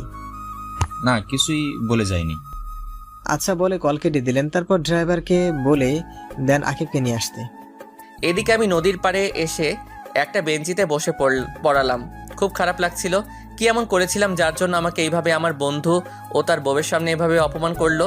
কিছুক্ষণ পর মনে হলো পিছনে এসে একটা গাড়ি দাঁড়ালো, তাই পিছনে তাকালাম। দেখলাম বাবা গাড়ি থেকে নামলেন, নেমে আমার দিকে এগিয়ে এলেন, এসে আমার পাশে বসলেন। বসে, তোর মন খারাপ কেন জানতে পারি কি? কিছু হয়নি বাবা। আমার ছেলেটা আজ এত বড় হয়ে গেছে, এখন নিজের দুঃখ নিজের মধ্যে চেপে রাখতে জানে, আর আমাকেও এখন সেটা বলতে চায় না। বাবা তেমন কিছুই না। যদি কিছু নাই হতো তাহলে এই রাতের বেলা এই নদীর পাড়ে এসেছিস আর কি লুকানোর চেষ্টা করছিস? আমি সবটাই জানি। বাসায় এসে আকিব আমাকে সব বলেছে। ও আচ্ছা। চল বাসায় যাবি, আর এই বিষয় নিয়ে পরে আলোচনা করা যাবে। তারপর বাবা ড্রাইভারকে বলল গাড়ি নিয়ে চলে যেতে। পরে আমি আর বাবা আমার গাড়িতে করে চলে এলাম। বাসায় এসে ফ্রেশ হয়ে নিলাম, তারপর ডিনার করে গিয়ে ঘুমিয়ে গেলাম। কারোর সাথে তেমন কোনো কথা বলিনি। পরের দিন ঘুম থেকে উঠে ফ্রেশ হয়ে নাস্তার টেবিলে চলে গেলাম। সাথে আবির ও অরিনও আছে। সবাই মিলে নাস্তা করছিলাম। এমন সময় বাবা বললেন, আমি চাচ্ছিলাম ফাহিমের বিয়েটা গ্রামের বাড়িতে গিয়ে করানোর জন্য। এমনিতেও গ্রামে তেমন একটা যাওয়া হয় না, আর ওর চাচা চাচিরাও তো গ্রামে থাকে। এটা ঠিকই বলেছে তুমি, এটা করলেই ভালো হবে। আমি ভাবছিলাম যে আগামী সপ্তাহের শুক্রবার বিয়ের কাজটা শেষ করে ফেলতে, আর তুমি আজকে গ্রামে চলে যাবে। এত তাড়াতাড়ি করার কি প্রয়োজন? প্রয়োজন আছে বলেই তো বলছি, যা বললাম সেটাই যেন হয়। বলে বাবা খাবার খেয়ে অফিসের উদ্দেশ্যে চলে গেল। আমরাও নাস্তা করে নিলাম। তারপর আবিরদের নিয়ে বেরিয়ে পড়লাম শহর ঘুরে দেখাতে। অনেক বছর পর আবির দেশে আসলো, আর অরিনের তো জন্মই সেখানে, তাই তাদের নিয়ে ঘুরতে বের হলাম। ঢাকার প্রায় সব জায়গায় আমরা ঘুরে দেখে ফেললাম। সন্ধ্যায় বাসায় এসে ফ্রেশ হয়ে নিলাম। তারপর সবাই মিলে আড্ডা দিতে লাগলাম। অরিন আবার তেমন বাংলা বলতে পারে না, কারণ জন্মের পর থেকেই সেখানে থেকেছে তো, তাই ইংলিশটাই ভালো পারে। আর ওদেরকে আমি 1 মাস এখানে থাকতে বলেছি, আর এই কয়দিনে ওকে বাংলা শেখানোর দায়িত্ব মাকে দিয়েছি। আমি মাকে বললাম, মা বলছিলাম কি, আজকে তো বুধবার, তাই যদি শনিবার গ্রামে যাই তাহলে কেমন হবে? তোর বাবা যখন বলেছে নিশ্চয়ই কিছু ভেবেই বলেছে, তাই তুই কালকেই চলে যা, আর সাথে আবির আর অরিনকেও নিয়ে যা। আচ্ছা ঠিক আছে। কতদিন পর দেশে এলাম, একটু শান্তিতে বাসায় থাকবো, সেটাও হচ্ছে না। ফিসফিস করে কি বলতেছিস? কই কিছু বলিনি তো। কিছুক্ষণ পর বাবাও এসে গেলেন। পরে সবাই একসাথে ডিনার করে নিলাম। ডিনার করার পর আমি রুমে গিয়ে গিফটগুলো নিয়ে আসলাম। পরে সবাইকে নিজেদের গিফটগুলো বুঝিয়ে দিলাম। সব থেকে বেশি গিফট আকিবের জন্য এনেছিলাম, আর অধরার জন্য আনা গিফটগুলো আমার লকারে রেখে দিলাম। গিফটগুলো বুঝিয়ে দেওয়ার পর ঘুমাতে চলে এলাম। কিছুক্ষণ পর আকিব আমার রুমে এসে বলল সে নাকি আমার সাথে ঘুমাবে। আমি আর মানা করতে পারলাম না। শুয়ে পড়ার পর আকিব অধরার কথা বলা শুরু করলো। এদিকে আমি ঘুমিয়ে পানি। আজকে অনেক ধকল গেল, তো সকালে তাই শুয়ে পড়ার পরই চোখটা লেগে যায়, আর আমি চলে গেলাম ঘুমের অতল দেশে। আকিব আমার কোনো সাড়া না পেয়ে সেও কিছুক্ষণ ঘুমিয়ে গেল। সকালে ঘুম থেকে উঠে দেখি আকিব আমাকে কোলবালিশের মতো জড়িয়ে ধরে ঘুমিয়ে আছে। তাকে আমার থেকে ছাড়িয়ে আমি ফ্রেশ হতে যাই। ফ্রেশ হয়ে এসে আকিবকে ডেকে তুলে দিলাম, কারণ আজকে আকিবের স্কুল আছে, তাই ওকে ডেকে তুলে ফ্রেশ হতে পাঠিয়ে দিলাম। আকিব ফ্রেশ হয়ে এলে আমরা নিচে যাই নাস্তার টেবিলে। গিয়ে দেখি সবাই আমাদের 2 ভাইয়ের আগেই উঠে গেছে আর নাস্তার টেবিলে বসে আছে। কিছুক্ষণ পর মা এসে নাস্তা দিয়ে গেল। আমরা নাস্তা করতে শুরু করলাম। তখন বাবা জানতে চাইলো যে কবে আমি গ্রামের বাড়ি যাব। আমাদের সেখানে যাওয়ার কথা শুনেই আকিবও বায়না ধরলো যে আমাদের সাথে যাবে, কিন্তু বাবা দিতে রাজি না। এক পর্যায়ে আকিব কান্না শুরু করে দিল, তাও বাবা তাকে যেতে দিতে রাজি না, কারণ আকিবের স্কুল খোলা প্লাস প্রাইভেট, এইসবের বাহানা দিচ্ছে বাবা। তখন আকিব বলে, প্রাইভেট নিয়ে তো কোনো সমস্যা হয় না, অধর আব্বুকে সাথে নিয়ে গেলেই তো হয়। প্রাইভেট ঠিক আছে, কিন্তু স্কুল যে বন্ধ হবে তার কি হবে? তখন আকিব আমাকে ইশারায় বলে বাবাকে রাজি করাতে। তখন আমি বললাম, বাবা থাক না, কিছুদিন স্কুল বন্ধ হলে কিছু হবে না। কিন্তু বাপ, সামনে তোর জেসি পরীক্ষা। ওইটা কোনো ম্যাটার না, এই কয়দিন বন্ধ করলে কিছু হবে না, আর প্রাইভেট তো পড়বেই। কিন্তু দেখো বাবা, আর কোনো কিন্তু না, তাহলে কিন্তু আমিও গ্রামের বাড়ি যাব না। এমনিতে অনেক ক্লান্ত, কালকে মাত্র আসলাম, আর তুমি আজকে আবার গ্রামে যেতে বলতেছো। আচ্ছা, যা ভালো হয় তাই কর। এই তো আমার ভালো বাবা, তাহলে আজকে বিকেলেই গ্রামে যাব। আকিব স্কুল থেকে আসলে তখনই আন্টি আমি কি আসতে পারি? কথাটা শুনে সবাই দরজার দিকে তাকালাম। তাকিয়ে দেখি অধরা এসেছে। তাকে দেখে মা এগিয়ে গেল, গিয়ে জিজ্ঞাসা করলো, কি রে মা, কেমন আছিস? আমাদের তো মনে হয় ভুলেই গেছিস। না আন্টি, তোমাদের ভুলি কি করে? এই আন্টি কি রে? মা বলবি? আজ বাদে কাল আমার ঘরের বউ হয়ে আসবি, এখনো আন্টি বলে ডাকিস? আর এতদিন তোর কোনো দেখা নেই যে। তা মা, এখন শরীর কেমন আছে? জি, এখন আগের থেকে ভালো আছি। তা আকিব কি স্কুলে যাবে না নাকি? হ্যাঁ যাবে তো। আকিব যা, গিয়ে রেডি হয়ে নে তাড়াতাড়ি। আর তুই আয়, এসে নাস্তা করে নে। না আন্টি, মানে মা, এখন কিছু খাবো না। তা বললে তো হবে না, এখন তো না খেয়ে দিব না। আয় আকিব, রেডি হয়ে আস্তে আস্তে খেয়ে নে। তারপর অধরা এসে খাবার টেবিলে বসে পড়ল। সবার সাথে কুশল বিনিময় করে নিল, প্লাস আবির আর অরিনের সাথে পরিচিত হয়ে নিল। ততক্ষণে আমি আমার রুমে এসে রেডি হয়ে নিলাম। নিচে গিয়ে বললাম আকিবকে বইল স্কুল থেকে এসে রেডি হয়ে থাকতে, আমরা সন্ধ্যায় রওনা দিব। আবির চল একটু বের হব। আচ্ছা, আর শোন, তোদের সাথে অধরাও যাবে। ও না থাকলে আকিব পড়বে কিভাবে? তুমিও বাবার মতো শুরু করে দিয়েছো। সেখানে আমিরা ঘুরতে যাচ্ছি, সেখানে গিয়ে কি পড়ালেখা করবে? ও যেখানে আমরা ঘুরবো, আর ওনার আমাদের সাথে যেতে হবে কেন? আমি কিচ্ছু জানি না, তোর বাবা বলে গিয়েছে। ধুর, ভাল লাগে না। ওই আবির দাঁড়িয়ে আছিস কেন, চল। তারপর আমি আর আবির বেরিয়ে পড়লাম। আসলে এখানে অরিনের পরার মতো কোনো সালোয়ার বা শাড়ি নেই, তাই আবিরকে নিয়ে গেলাম। প্রথমে ব্যাংকে গেলাম টাকাগুলো ভাঙিয়ে নিতে, পরে আবিরকে নিয়ে মলে গিয়ে কিছু কেনাকাটা করে নিলাম, আর চাচাতো ভাই বোনদের জন্য কিছু উপহার কিনে নিলাম, আর ছোটগুলোর জন্য খেলনা আর কিছু চকোলেট কিনলাম। ফুফাতো ভাই বোনের জন্যও সেম জিনিসই কিনলাম। তারপর দুপুরে আমরা দুইজনই লাঞ্চ করে নিলাম বাইরে। বাসায় আসতে আসতে বিকেল হয়ে গেল। আসলে রাস্তায় যে পরিমাণ জ্যাম তা বলে বোঝানো যাবে না। যেখানে যেতে 30 মিনিট সময় লাগার কথা, সেখানে যেতে সময় লাগে 1.5 ঘন্টা। বাসায় এসে ফ্রেশ হয়ে একটু রেস্ট নিয়ে নিলাম। কখন যে চোখ লেগে গেছে বুঝতেই পারিনি। হঠাৎ মনে হলো কেউ যেন আমাকে ডাকছে, তাই চোখ খুলে তাকালাম। তাকিয়ে দেখি অধরা আমাকে ডাকছে। তখন আমি বললাম, কি হলো, আপনি আমার রুমে কেন? কেউ দেখলে কি বলবে? আর আমাকে ডাকছেনই বা কেন? তখন অধরা বলল, আসলে মা বলেছে আপনাকে ডাকতে, প্রায় সন্ধ্যা হয়ে গেছে তো, আর আপনি তো বলেছিলেন যে সন্ধ্যায় রওনা দিবেন। আমি বললাম আচ্ছা ঠিক আছে, আপনি যান এখন, না হলে লোকে আপনাকে খারাপ মনে করবে। তারপর অধরা আর কিছু না বলে চলে গেল। আমি আকিবকে ডাক দিলাম। কিছুক্ষণ পর আকিব চলে এলো। আমি তাকে বললাম যে সবাইকে বলতে রেডি হয়ে নিতে আর আমার লাগেজটা গুছিয়ে দিতে। আকিব বলল, আমার লাগেজ নাকি গুছানো?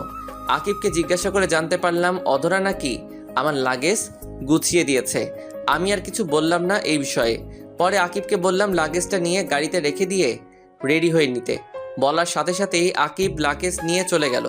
আমিও চলে গেলাম ফ্রেশ হয়ে নিতে। ফ্রেশ হয়ে রেডি হচ্ছিলাম, এমন সময় অধরা আমার রুমে আসলো। আমি তখন রেডি হচ্ছিলাম তাই খেয়াল করিনি। রুমে ঢুকেই দিল জোরে একটা চিৎকার দিল। আমিও তার চিৎকার শুনে পিছনে তাকালাম। বুঝলাম না কি জন্য চিৎকার করলো। তার চিৎকার শুনে সবাই চলে এসে ওকে জিজ্ঞাসা করা শুরু করলো যে কি জন্য এমন চিৎকার দিল। তখন অধরা বলল, আসলে আমি ওনাকে ডাকার জন্য ওনার রুমে এসেছিলাম। এসে দেখি উনি শুধু একটা 3/4 প্যান্ট পরেছিলেন, কোনো শার্ট পরেছিলেন না, তাই আমি চিৎকার দিয়ে ফেলেছি। ধুর পাগলি, এতে চিৎকার করার কি আছে? কিছুদিন পর তো তুই ওর বউ হবি। আর ওই এমনই এত বড় হয়ে গেছে, এখনো 3/4 পরে থাকে বাসায়। আচ্ছা তুই যা, গিয়ে নিচে বস। অধরা নিচে চলে গেল, সাথে বাকিরাও চলে গেল, শুধু মা ছাড়া। সবাই যাওয়ার পর মা বলল, তোর কি কোনো কাণ্ডজ্ঞান নেই নাকি? আমি আবার কি করলাম? আমি তো রেডি হচ্ছিলাম। ওনাকে কে বলল এখানে আসতে? আমি তো বলেছিলামই রেডি হয়ে নিতেছি। তুই কি এই 3/4 আর টি শার্ট পরে যাবি নাকি? হ্যাঁ, কেন? কোন দিক দিয়ে এটা খারাপ? আচ্ছা, এখন বেশি কথা না বলে রওনা দিতে হবে, না হলে পরে অনেক রাত হয়ে যাবে। তারপর রেডি হয়ে বের হলাম। গাড়িতে যাওয়ার সময় আমি ড্রাইভ করেছিলাম আর আমার পাশের সিটে আবির বসেছিল। দীর্ঘ 2 ঘন্টা জার্নির পর গ্রামে পৌঁছালাম। পৌঁছে গাড়ির হর্ন বাজানো শব্দ শুনে সবাই বেরিয়ে গেল। তারপর সবাইকে নিয়ে ভিতরে গেল। আমি গিয়ে গাড়ি পার্ক করলাম। পরে ভিতরে গেলাম, গিয়ে সোফায় বসলাম। 10 মিনিট হয়ে গেল, কেউ এলো না আর জিজ্ঞাসাও করলো না কেমন আছি। সবাই অধরাকে নিয়েই ব্যস্ত। তখনই চিৎকার করে বড় চাচাকে ডাক দিলাম, চাচা, ও চাচা। আমার ডাক শুনে তাড়াতাড়ি করে চাচা এসে জিজ্ঞাসা করলেন, কিরে, কি হয়েছে? এভাবে চেঁচাচ্ছিস কেন? আমাকে মনে হয় ভুলেই গেছেন। এতদিন পর এলাম, কেউ একবারও জিজ্ঞাসা করলো না কেমন আছি বা এত দূর আসতে কোনো সমস্যা হয়েছে কিনা। 15 মিনিট হয়ে গেল এখানে বসে আছি, কেউ এসে পানি পর্যন্ত দিল না। আমি আর এখানে থাকবো না, এখনই আমি চলে যাব। আরে রাখ তো ওদের কথা, ওরা একটু এমনই। আসলেই তো তুই অনেক বছর পর এসেছিস, এটা তারা ঠিক করেনি। তুই বস, আমি কাউকে পাঠিয়ে দিচ্ছি। কাউকে পাঠাবা মানে? তার মানে আসলে সবাই আমাকে ভুলে গেছে। ধুর, আমি এখানে থাকবোই না বলেই বাইরে চলে এলাম। চলে তো এলাম, কিন্তু এখন যাব কোথায়? ধুর, আসলেই আমি অল্পতেই রেগে যাই। তখনই ছোট ফুপির কথা মনে পড়ে গেল, তাই গাড়ি নিয়ে রওনা দিলাম ফুপির বাসার উদ্দেশ্যে। 30 মিনিট পর পৌঁছে গেলাম ফুপির বাসায়। আমাকে দেখে ফুপি অবাক হয়ে গেল, বলল, কি রে তুই এত রাতে, তাও আবার কিছু না জানিয়ে? কেন আসতে পারি না নাকি? না করার হলে করে দাও, আমি এখনই চলে যাচ্ছি। আয় ভিতরে আয়। তা কেমন আছিস? ভালো আছি, আপনি কেমন আছেন? আমিও ভালো আছি। তা তোকে দেখে মনে হচ্ছে খুব রেগে আছিস। কি হয়েছে রে? আর বলিও না, আজ তোমার বাপের বাড়ি গেছিলাম, গিয়ে দেখলাম সেখানে আমার কোনো সম্মান নাই, তাই রাগারাগি করে এখানে এসে পড়ছি। রে ও, এই কথা। যা গিয়ে ফ্রেশ হয়ে নে, খেয়ে নিব। আচ্ছা, আরেকটা কথা, তুমি কিন্তু বলবে না আমি যেখানে আছি। আর ফুপা কখন আসবে? আচ্ছা বাবা, বলবো না কাউকে। তোর ফুপা এখনই এসে পড়বে, তুই যা তো ফ্রেশ হয়ে নে। আমি গিয়ে ফ্রেশ হয়ে নিলাম। ফ্রেশ হয়ে এসে দেখি ফুপাও এসে গেছে। তারপর ফুপার সাথে কৌশল বিনিময় করে নিলাম। পরে সবার সাথে ডিনার করে নিলাম। খাওয়া শেষে ফুপিকে জিজ্ঞাসা করলাম আমার বোনগুলো কই। ফুপি বললেন তারা নাকি অনেক আগেই ঘুমিয়ে পড়েছে পাশের রুমে। আমাকেও বললো ওদের সাথে গিয়ে ঘুমিয়ে পড়তে। আমিও গিয়ে ঘুমিয়ে পড়লাম। সকালে ফোনের চিল্লা চিল্লিতে ঘুমটা ভেঙে গেল। ঘুম ঘুম চোখে ফোনের স্ক্রিনে তাকিয়ে দেখি বড় চাচা কল দিয়েছে। আমিও কল ধরিনি। কিছুক্ষণ পর কল কেটে গেল। কেটে যাওয়ার পর ফোনটা সাইলেন্ট করে আবার ঘুমিয়ে গেলাম। কতক্ষণ করে কারো ডাকে ঘুম ভেঙে গেল। তাকিয়ে দেখি মুন্না আমাকে ডাকতেছে।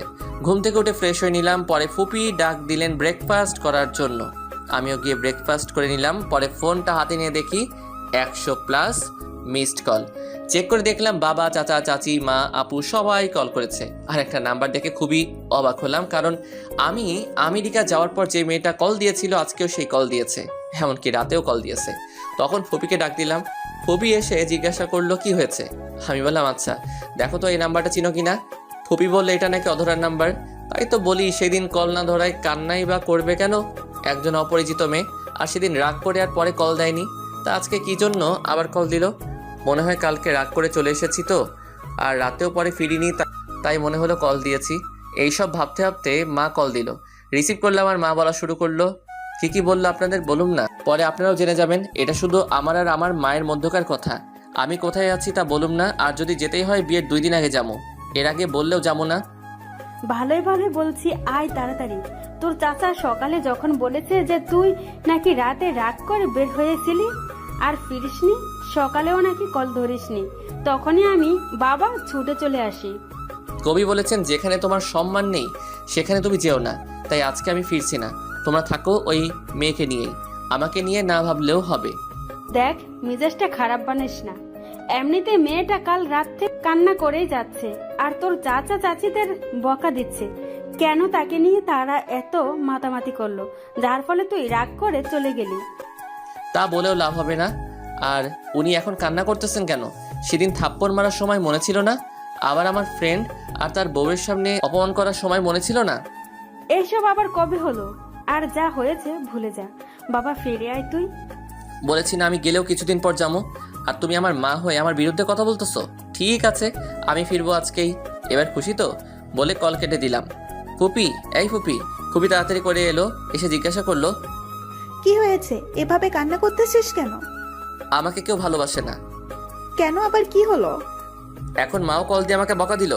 এটা কিন্তু ঠিক হয়নি। আমি ভাবিকে বলবো তোকে যেন আর বকা না দেয়। আর শোন, আমি রান্না করতেছি আজকে তোর সব পছন্দের খাবার। যা গিয়ে গোসল সেরে আয়। কয়টা বাজে যে এখনই গোসল দিব? 12:30 বাজে। যা গোসল করে আয়, কিছুক্ষণ পর তোর ফুপাও চলে আসবে। আজকে এত তাড়াতাড়ি ফুপা চলে আসবে যে? আসলে সকালে ভাবি কল দিয়ে বলছে আজকেই যেতে, সবাই নাকি আজকেই আসবে। ও তাহলে এই ব্যাপার। যা তাড়াতাড়ি গিয়ে গোসল সেরে নে, তারপর সবাই একসাথে খেয়ে রওনা দিব। তারপর আমি গিয়ে গোসলটা সেরে নিলাম, পরে নামাজ আদায় করলাম। ফুপা আসার পরে সবাই একসাথে দুপুরের খাবার খেলাম, খেয়ে কিছুক্ষণ রেস্ট নিলাম। এরই মধ্যে সবাই রেডি হয়ে নিল। পরে সবাই মিলে রওনা দিলাম। 1 ঘন্টা পর বাসায় পৌঁছালাম। আসলে ভাই কি বলবো, রাস্তায় যে পরিমাণ জ্যাম, তার উপরে আবার রং সাইড দিয়ে লোকেরা গাড়ি ঢুকিয়ে দেয়, যার ফলে জ্যামের সৃষ্টি হয়। আর ট্রাফিক পুলিশও নিজেদের কাজ ঠিকমতো করতে পারে না, শুধু দেখে কিভাবে টাকা খাওয়া যায়। আর এই জ্যামের কারণে 30 মিনিটের জায়গায় 1 ঘন্টা লাগলো। বাসায় এসে দেখি সবাই মিলে ডাইনিং রুমে বসে গোল মিটিং করতেছে। ভিতরে ঢুকে তাদের কাছে গেলাম, তাদের রিয়াকশন দেখে মনে হইতেছে এখানে কেউ নেই। তখন বললাম, দূর, কেউ কি কথা বলবা না নাকি? দূর, এইভাবে কল করে ডেকে এনে এখন কেউ কিছু বলছে না, থাকো তোমরা। আমি ফিরে গেলাম আবার। এইবার আর আসমুই না, গিয়ে আমেরিকা চলে যাব। ভাবি তোরা কি থাকবি নাকি আমার সাথে যাবি? সরি রে, আমরা এখানেই থাকছি, তুই চাইলে যেতে পারিস। তুই বন্ধু নামের কলঙ্ক, থাক তুই, আমি গেলাম বলে চলে আসতে নিলাম। তখনই ঝড়ের গতিতে কে জানি এসে আমাকে জড়িয়ে ধরলো। আমিও ধাক্কা সামলাতে না পেরে মাটিতে পড়ে গেলাম। আর যে জড়িয়ে ধরেছিল সে আমার উপরে পড়েছে। চোখ খুলে তাকিয়ে দেখি যে আমাকে জড়িয়ে ধরেছে সে আর কেউ নয়, অধরা। এদিকে তো লজ্জায় আমার মাথা কাটা যাচ্ছে। সবাই বলে ছেলেদের লজ্জা থাকতে নেই, আপনারাই বলুন তো। মিয়া, একটা মেয়ে যদি ছেলেটার পরিবারের সবার সামনে এভাবে জড়িয়ে ধরে তাহলে তো ছেলেটা লজ্জা পাবেই। আমার ক্ষেত্রেও সেটাই হয়েছে। কোনো রকম ওকে ছাড়িয়ে উঠিয়ে দাঁড় করালাম। যেই একটা থাপ্পড় দিতে যাব তখনই চোখ বন্ধ করে নিল। মেয়েটার মুখটা দেখে কেমন যেন বুকের পাশটা নড়াচড়া করে উঠলো, তাই আর থাপ্পড় দিলাম না। সরাসরি জিজ্ঞাসা করলাম, কি হলো? শুনলাম কাল রাত থেকে রাখি কিছুই খাননি। অধরা তখন চোখ খুলে তাকিয়ে জবাব দিল, কে বললো আমি খাইনি? আমি তো রাত্রিবেলাও খেয়েছি। তার মানে সবাই আমাকে মিথ্যা কথা বলেছে? তুমি আমার মা হয়ে আমার সাথে এটা করতে পারলা? আরে সত্যি বলেছি, ও কাল থেকে কিছুই খায়নি, শুধু কান্না করেছে। 1 মিনিট তুই দাঁড়িয়ে আছিস কেন? তুই না চলে যাচ্ছিস? তাহলে চলে যা। কে আমার ছেলেটাকে বের করে দিচ্ছে দেখি তো। কথাটা শুনে পিছনে তাকিয়ে দেখি মেজো ফুপি, ফুপা আর ওনার মেয়েরাও এসেছে। আমিও একটু কান্না কান্না ভাব নিয়ে ফুপিকে বললাম, দেখো ফুপি, আমি এতদিন পর বাসায় আসলাম আর আমাকে বাসা থেকে বের করে দিচ্ছে। এটা তো ঠিক না। আমার বাবাটা কত বছর পর এসেছে আর তোমরা ওর সাথে এমন করছো কেন? সাদে কি আর করছি, ছেলেটা এখন অনেক বদলে গেছে, কথায় কথায় রাগ করে। আগে কতই ভালো ছিল, এখন কিছু বললেই রাগ করে চলে যায়। ভাবি বুঝেন না কেন? এটা ওদের বংশগত। শুধু তুমি বললে বলে আজকে গেলাম না, না হলে চলেই যেতাম। আর তোমরা কি দরজায় দাঁড়িয়ে থাকবে নাকি ওই মুরগির ডিম? কেমন আছিস? দেখো, ভালো হবে না কিন্তু। আমারও একটা সুন্দর নাম আছে। ভাবি দেখো না ভাই আমাকে কিসব বলছে। তুই আবার ভাবি পাইলি কই? আমি তো তোরে বিয়া করবো, জানোস না তুই? ধুর, মজা বাদ দে তো। যা তোর রুমে যা, আমরাও গিয়ে ফ্রেশ হয়ে নেই। ফুপিরা চলে গেল ফ্রেশ হতে, আমিও আমার রুমে চলে গেলাম। রুমে গিয়ে ফ্রেশ হয়ে নিলাম। ফ্রেশ হয়ে বের হয়ে দেখি আমার গাড়ির চাবিটা টেবিলের উপর নেই। তখনই চেঁচিয়ে মাকে ডাক দিলাম। মা এসে বললেন, কি হয়েছে? সারের মতো চেঁচাচ্ছিস কেন? সাদিকে চেঁচাচ্ছি? আমার রুমে কে এসেছিল আর আমার গাড়ির চাবি কই? যে তোর রুমে এসেছিল সেই গাড়ির চাবি নিয়ে গেছে। সেটাই জানতে চাইছি, কে আমার রুমে এসেছিল? সেটা আমি কি করে বলবো? আমি কি তোর রুমের সিকিউরিটি গার্ড নাকি? বলে মা হনহনিয়ে চলে গেল। তখনই আকিবকে ডাক দিলাম। বেচারা আমার ডাক শুনে দৌড়ে চলে এলো। এসে বলল, ভাই আমায় ডাকছিলে কেন? তুই কি আমার গাড়ির চাবি নিয়েছিস নাকি? আমি তোমার গাড়ি চাবি নিয়ে কি করবো? আর আমি তো গাড়ি চালাতে পারি না, তবে কিছুক্ষণ আগে দেখলাম ভাবি তোমার গাড়ি নিয়ে কোথায় যেন গিয়েছে। বলিস কি? ওনার এত বড় সাহস আমার গাড়ি নিয়ে গেছে? আর তুই কি সবাইকে সবার গিফট বুঝিয়ে দিয়েছিস নাকি? না ভাইয়া, আজকে নাকি বড় ফুপি আর সেজো ফুপি আসবে রাতে, আর তারা আসলেই সবাইকে একসাথে দিয়ে দেবো। আচ্ছা, এখন কয়টা বাজে রে? কেন ভাই, ঘড়ি দেখোনি? এখন তো রাত 8টা বাজে। এই রাতের বেলা উনি আমাকে গাড়ি নিয়ে বের হলেন, আল্লাহ জানে আমার গাড়ির কি হবে। আমি আর রাকিব কথা বলছিলাম, তখনই ছোট চাচা এসে বললেন, শোনো, রাতে কিন্তু বের হোস না। কেন চাচা, রাতে বের হলে কি হবে? আর বলিস না, এলাকার পোলাপান সব নষ্ট হয়ে গেছে। যাকে পায় তার কাছ থেকেই সব রেখে দেয়, আর মেয়েদের তো বের হওয়া আরো বেশি বিপজ্জনক। এসব কি বলতেছো তুমি? হ্যাঁ রে, কিন্তু তুই এত ভয় পাচ্ছিস কেন? আচ্ছা, অধরা কি ফিরেছে নাকি? অধরা আবার কোথায় বের হলো? আকিব বলল উনি নাকি কিছুক্ষণ আগে আমার শাড়ি নিয়ে বের হয়েছেন। মা, মা, আবার সারের মতো চেঁচাচ্ছিস কেন? অধরা নাকি বের হয়েছে। তোমরা কি জানো না এলাকার পরিস্থিতি যে খারাপ? অধরা আবার কখন বের হলো? আমরা তো কেউ দেখিনি। আর গেলেই বা কিভাবে? আকিব বলল উনি নাকি আমার গাড়ি নিয়ে বের হয়েছেন। মার সাথে যখনই কথা বলছিলাম তখনই মোবাইলে একটা মেসেজ এলো। মেসেজটা দেখে তাড়াতাড়ি করে বেরিয়ে গেলাম। পিছন থেকে সবাই বারবার জিজ্ঞাসা করছিল, কাউকে কিছু না বলেই মানিব্যাগ নিয়ে বেরিয়ে গেলাম। বাইরে বের হয়ে ড্রাইভারের কাছ থেকে চাবি নিয়ে থানার উদ্দেশ্যে রওনা দিলাম। সাথে আবিরকেও নিয়ে নিলাম। কিছুক্ষণ পর থানায় পৌঁছে গেলাম। গিয়ে দেখি অধরা অফিসারের সামনে বসে আছে। আমরা যাওয়ার পর আমাদের দেখে অফিসার বসা থেকে দাঁড়িয়ে গেলেন। মূলত আমাকে দেখে না, আবিরকে দেখে দাঁড়িয়ে গেল। কারণ আবিরকে সবাই টিভিতে দেখেছে, তাই সবাই চিনে, আমাকে কেউ চিনে না। আমিও সেটাই চাই। আমি চাই সবাই আমাকে সাধারণ মানুষ হিসেবে চিনুক। তখনই অফিসার আবিরকে দেখে বলল, আসসালামু আলাইকুম স্যার, আপনি এখানে, তাও আবার আমার থানায়? কোনো প্রবলেম হয়েছে নাকি? আর স্যার দাঁড়িয়ে আছেন কেন? বসেন প্লিজ, এই স্যারের জন্য চা নিয়ে আসো। ওয়ালাইকুম আসসালাম। আসলে আপনি আমার বন্ধুর ওয়াইফকে ধরে নিয়ে এসেছেন, তাই আমাকে আসতে হয়েছে। আর এখন চা খাওয়ার জন্য আসিনি, অন্য আরেকদিন আসবো চা খাওয়ার জন্য। এখন যদি ওনাকে ছেড়ে দেন তাহলে ভালো হয়। আসলে স্যার, এটা একটা অ্যাক্সিডেন্ট কেস, আর উনি যার গাড়ি ধাক্কা দিয়েছেন সেই এলাকার এমপির মেয়ে, তাই স্যার ছাড়া যাবে না।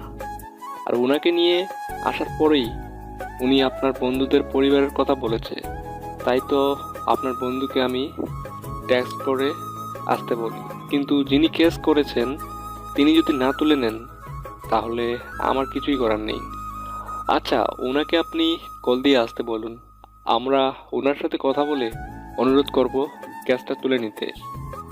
আবির আর অফিসারের কথা বলছিলেন, তখনই থানার টেলিফোনে একটা কল এলো। জি স্যার, জি স্যার বলে অফিসার কল কেটে দিলেন। তখন অফিসার আমাদের বললেন, স্যার আপনারা ওনাকে নিয়ে যেতে পারেন। তখন আমরা অধরাকে নিয়ে বের হয়ে এলাম। বের হওয়ার পর আবিরকে বললাম একটা গাড়ি নিয়ে যেতে। আবির গাড়ি নিয়ে চলে গেল। তখন অধরা আমাকে বলল, আই এম সরি। শোনার সাথে সাথে একটা চর বসিয়ে দিলাম। মনে হয় বেশি জোরেই গেল চরটা, ঠোঁট কেটে গেছে, সাথে কান্নাও করছে গালে হাত দিয়ে দাঁড়িয়ে। তা দেখে আমি বললাম, চুপ, হ্যাঁ একদম কান্না করবেন না। কার কাছে জিজ্ঞাসা করে রাতের বেলা বের হয়েছেন? তাও চুপিসারে আমার গাড়ির চাবি নিয়ে বের হয়েছেন। আমাকে বলা যেত না নাকি? নাকি আমি মানা করতাম? তবু কান্না করতেছো কেন? কথা বলছো না? তখন আরেকটা ধমক দিয়ে বললাম, কান্না বন্ধ করে গাড়িতে উঠে বসতে। লক্ষ্মী মেয়ের মতো চুপচাপ গিয়ে বসে পড়লো। তখন অধরা বলল যে গাড়ি চাবি নাকি অফিসারের কাছে। তারপর আমি গিয়ে চাবি নিয়ে এসে গাড়ি স্টার্ট করি। পরে বাসার উদ্দেশ্যে রওনা দেই। কিছুক্ষণ পর বাসায় পৌঁছে গেলাম। সারা রাস্তা অধরা আর একটা কথা বলেনি। বাসায় এসে ওনাকে নামিয়ে দিয়ে গাড়ি গ্যারেজ রেখে বাসার ভিতরে প্রবেশ করলাম। ঢুকে দেখি সবাই ডাইনিং রুমে বসে আছে। আমি সিঁড়ি বেয়ে আমার রুমে চলে গেলাম। কেউ কিছু জিজ্ঞাসা করেনি, কারণ রাগের জন্য আমার চেহারা পুরো লাল হয়েছিল।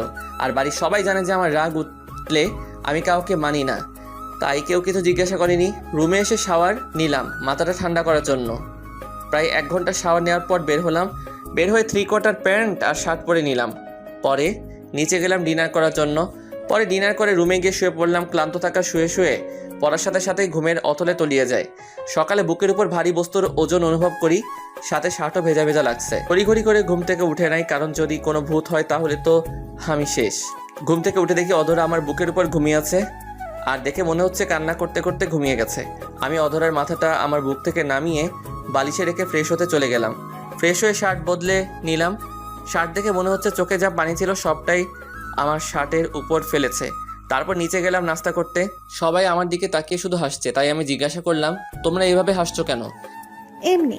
তা তুই তো দেখছি বিয়ের আগেই বইয়ের সাথে থাকা শুরু করে দিয়েছিস। আর কত কি যে দেখতে হবে। 1 মিনিট, তোমরা জানলে কেমন করে? আর আমি তো বলিও নি যে অধরা রাতে আমার সাথেই ঘুমিয়েছো। আসলে ভাই হয়েছে কি, কালকে তুই নাকি ভাবিকে অনেক বকাঝকা করেছিস, আবার ভাবির উপর নাকি রেগেও ছিলিস। তাই খালামণিরা মিলে ভাবিকে তোর রুমে পাঠিয়েছিল তোর রাগ ভাঙাতে। কিন্তু সেখানে গিয়ে ভাবিও ঘুমিয়ে গেল, তাই খালামণিও এটা জিজ্ঞাসা করলো। ওহ, এই ব্যাপার? কিন্তু ফুপি তো জানতোই না। কি জানি না। ওই ডিম, তুই ভিতরে যা তো, আর গিয়ে দেখ বড় ফুপি আর সেজ ফুপি এখনো আসছে না কেন। তুই ওর কথা বাদ দে তো, বল কি হয়েছে। এদিকে আসো, কানে মুখে বলছি। তখন ফুপিকে ডব দিয়ে বললাম, কাল রাতে বাসর হয়ে গেছে, এখন আর ওনাকে বিয়ে করে কি করব। ছি ছি, তোর এইসব করতে লজ্জা করলো না? তাও বিয়ের আগে। আমার রুমে পাঠানোর সময় এটা কি মনে ছিল না? আর তেমন কিছু হয়নি। আমি ঘুম থেকে উঠে দেখি উনি আমার বুকের উপর শুয়ে আছে, তাই আমিও তোমাদের একটু বানিয়ে বললাম। কি বললি? কোথায় শুয়েছিল? কি হলো বলিস না কেন? এই রে, কি বলতে কি বলে ফেললাম। কই কি বললাম? মা, ও মা, খাবার দিবে নাকি? শোন, তোর জন্য আমাদের এখানে আগে আসতে হয়েছে, তাই তোদের বিয়ের কোনো শপিং করতে পারি না। তাই এখন খেয়ে তারপর অধরা আর তোর ভাইদের নিয়ে ঢাকায় গিয়ে শপিং করে আয়, সাথে আবিরদেরও নিয়ে যাস। আর আসার সময় অধরার মামা মামিকেও নিয়ে আসবি। আচ্ছা। পরে মা খাবার এনে দিল, আমিও খেয়ে নিলাম। তখনই আকিব এসে জানতে চাইলো যে তার ম্যাডাম কোথায়, মানে অধরা। আমি বলে দিলাম কোথায় আছে। তারপর আকিব চলে গেল। আমি সবাইকে ডেকে বললাম রেডি হয়ে নিতে। তারপর খেয়ে নিলাম। খাওয়া শেষ করে রুমে গেলাম, গিয়ে দেখি অধরা এখনও ঘুমিয়ে আছে। তাই তাকে আর জাগালাম না, আমি গিয়ে রেডি হয়ে নিলাম। নিচে গিয়া মাকে গিয়ে বললাম যে অধরা এখনও ঘুমাচ্ছে, তাই আমরাই যাচ্ছি। আর ও মনে হয় অনেক ক্লান্ত, তাই আর ওকে ডাক দিও না, উঠলে খাবার দিয়ে দিও। আমরা গেলাম। তারপর আমরা বের হয়ে গেলাম। কিছুক্ষণ পরে আমরা বসুন্ধরা শপিং মলে চলে গেলাম। তারপর সবাই যার যার মতো শপিং করতে চলে গেল। আমি আবির আর অরিন একদিকে গেলাম শপিং করার জন্য। কিছুক্ষণ পর অধরার মামা মামিও চলে এলো। তারপর তারা বিয়ের পিং করতে লাগলো। আমার জন্য একটা নীল পাঞ্জাবি নিলাম বিয়ের দিন পরার জন্য, আর অধরার জন্য একটা লেহেঙ্গা নিলাম নীল রঙের, সাথে ম্যাচিং করে নীল পাথর বসানো চুড়ি আর একটা নেকলেস নিলাম। বাকিগুলো স্বর্ণের নিলাম। তারপর সবাই মিলে রেস্টুরেন্টে গিয়ে দুপুরে খাবার খেয়ে নিলাম। তারপর সবাইকে দিয়ে কিনা জিনিসগুলো গাড়িতে উঠালাম আর তাদের বললাম গাড়িতে বসতে। পরে আমি আর আবির জুয়েলারি শপে এলাম। সেখান থেকে অধরার জন্য একটা ডায়মন্ডের আংটি কিনলাম। বিয়ের দিন রাতে এটা তাকে পরিয়ে দেব। তারপর সেটা আমার পকেটে নিয়ে বিল পে করে চলে এলাম। তারপর বাসার উদ্দেশ্যে রওনা দিলাম। বাসায় পৌঁছাতে পৌঁছাতে সন্ধ্যা হয়ে গেল। বাসায় আসার সময় আবার বাড়ির সব মেয়েদের জন্য ফুচকা নিয়ে এলাম, সাথে করে অধরার মামা মামিকেও নিয়ে পেলাম। তারপর সবাই মিলে ফুচকা খেলো। যে যত তাড়াতাড়ি পারছে তত তাড়াতাড়ি খাচ্ছে। বুঝি না মেয়েরা ফুচকাতে কি এমন মধু পায় যে এভাবে ঝাঁপিয়ে পড়ে ফুচকা দেখলে। তার উপর সবাই মিলে বিয়ের পোশাক দেখতে লাগলো। সব শেষে মা জিজ্ঞাসা করলো যে কিছু বাকি আছে কিনা। আমি বললাম 2 লাখ টাকার শপিং করেছি, এরপরেও যদি বলো কিছু বাকি থাকে তাহলে পুরো শপিং মলটাই নিয়ে আসতে হবে। তারপর সবাই একসাথে রাতের খাবার খেয়ে যে যার মতো করে ঘুমাতে চলে গেল। এইভাবেই কোনো দিক দিয়ে যে 7 দিন কেটে গেল বুঝতেই পারিনি। আজকে আমাদের গায়ে হলুদ, আর গায়ে হলুদ বাড়িতেই হবে দুজনের একসাথে, আর বিয়েটা হবে কমিউনিটি সেন্টারে। দেখতে দেখতে সন্ধ্যা হয়ে গেল। আমাকে গায়ে হলুদ দেওয়ার জন্য রেডি করলো। একটা হলুদ পাঞ্জা আর সাদা পায়জামা পরিয়ে স্টেজে নিয়ে যাওয়া হলো। আমাকে আর অধরাকে পাশাপাশি বসানো হয়েছে। অধরাকে যে পরিমাণে সুন্দর লাগছে তা বলে বোঝানো যাবে না। হলুদ শাড়ির সাথে হালকা মেকআপ, চোখে কালো কাজল। আপনারা দেখলে আপনারাও প্রেমে পড়ে যাবেন, তাই আর বেশি বলবো না, কারণ যদি আপনারা আমার বউয়ের দিকে নজর লাগান। তারপর একে একে সবাই এসে হলুদ লাগিয়ে দিল। হলুদের অনুষ্ঠান শেষ করে ঘরে গিয়ে দিলাম এক ঘুম। সকালে মায়ের ডাকে ঘুম ভাঙে। তারপর ফ্রেশ হয়ে নাস্তা করতে গেল। গিয়ে বিয়ে বাড়ির স্পেশাল খিচুড়ি খেয়ে আবার রুমে চলে এলাম। 12টার সময় মা বলল গোসল করে রেডি হয়ে নিতে, তাই আমিও গিয়ে গোসল করে নিলাম। ওয়াশরুম থেকে বের হয়ে দেখি হারামির দলে সব কয়টা আমার রুমে বসে আছে। সবার সাথে কুশল বিনিময় করে নিলাম। তারপর বন্ধুরা আমাকে রেডি করে দিল। তারপর 1টার দিকে দই চিরা খেয়ে কমিউনিটি সেন্টারের উদ্দেশ্যে রওনা দিলাম। 10 মিনিটের মধ্যে পৌঁছে গেলাম। আমাকে নিয়ে স্টেজে বসানো হলো, সাথে বন্ধুরাও গেল। সাথে সাথে ক্যামেরাম্যান এলো ছবি তুলতে। ভাইরে ভাই, ছবি উঠাতে উঠাতে ক্যামেরাম্যান মনে হয় ক্লান্ত হয় নাই, কিন্তু আমি ক্লান্ত হয়ে গেলাম। কিছুক্ষণ পর কাজে এসে বিয়ের সব কাজ সম্পূর্ণ করে দিলেন। সন্ধ্যার দিকে কেউ বউ নিয়ে বাসায় নিয়ে এলাম। বাসায় এসেও অনেক নিয়ম পালন করে ভিতরে গেলাম। সবাই নতুন বউ নিয়ে ব্যস্ত। আমিও রুমে গিয়ে ফ্রেশ হয়ে নিলাম। তারপর বন্ধুরা আসলো, তাদের সাথে ছাদে চলে গেলাম। 12টার সময় আপু আর মা গিয়ে আমাকে নিয়ে এলো, সাথে সাথে দুলাভাইও ছিল। রুমের সামনে গিয়েও ঝামেলায় পড়লাম। ওদের নাকি 1000 টাকা না দিলে ভিতরে যেতে দিবে না। তখন আবির বলল যে তাদের টাকা দিয়ে দিব। তারপর আবির চাবি নিয়ে দরজা খুলে দিল। আমি ভিতরে যাওয়ার সাথে সাথেই বাইরে থেকে দরজা বন্ধ করে দিল। আমি রুমে ঢোকার সাথে সাথেই অধরা এসে আমাকে নাম করলো। তখন আমি অধরাকে সেই আংটিটা পরিয়ে দিয়ে প্রপোজ করলাম। বেচারির লজ্জায় আমার বুকে মুখ লুকালো। তারপর রুমের লাইট অফ করে দিল। বাকিটা ইতিহাস।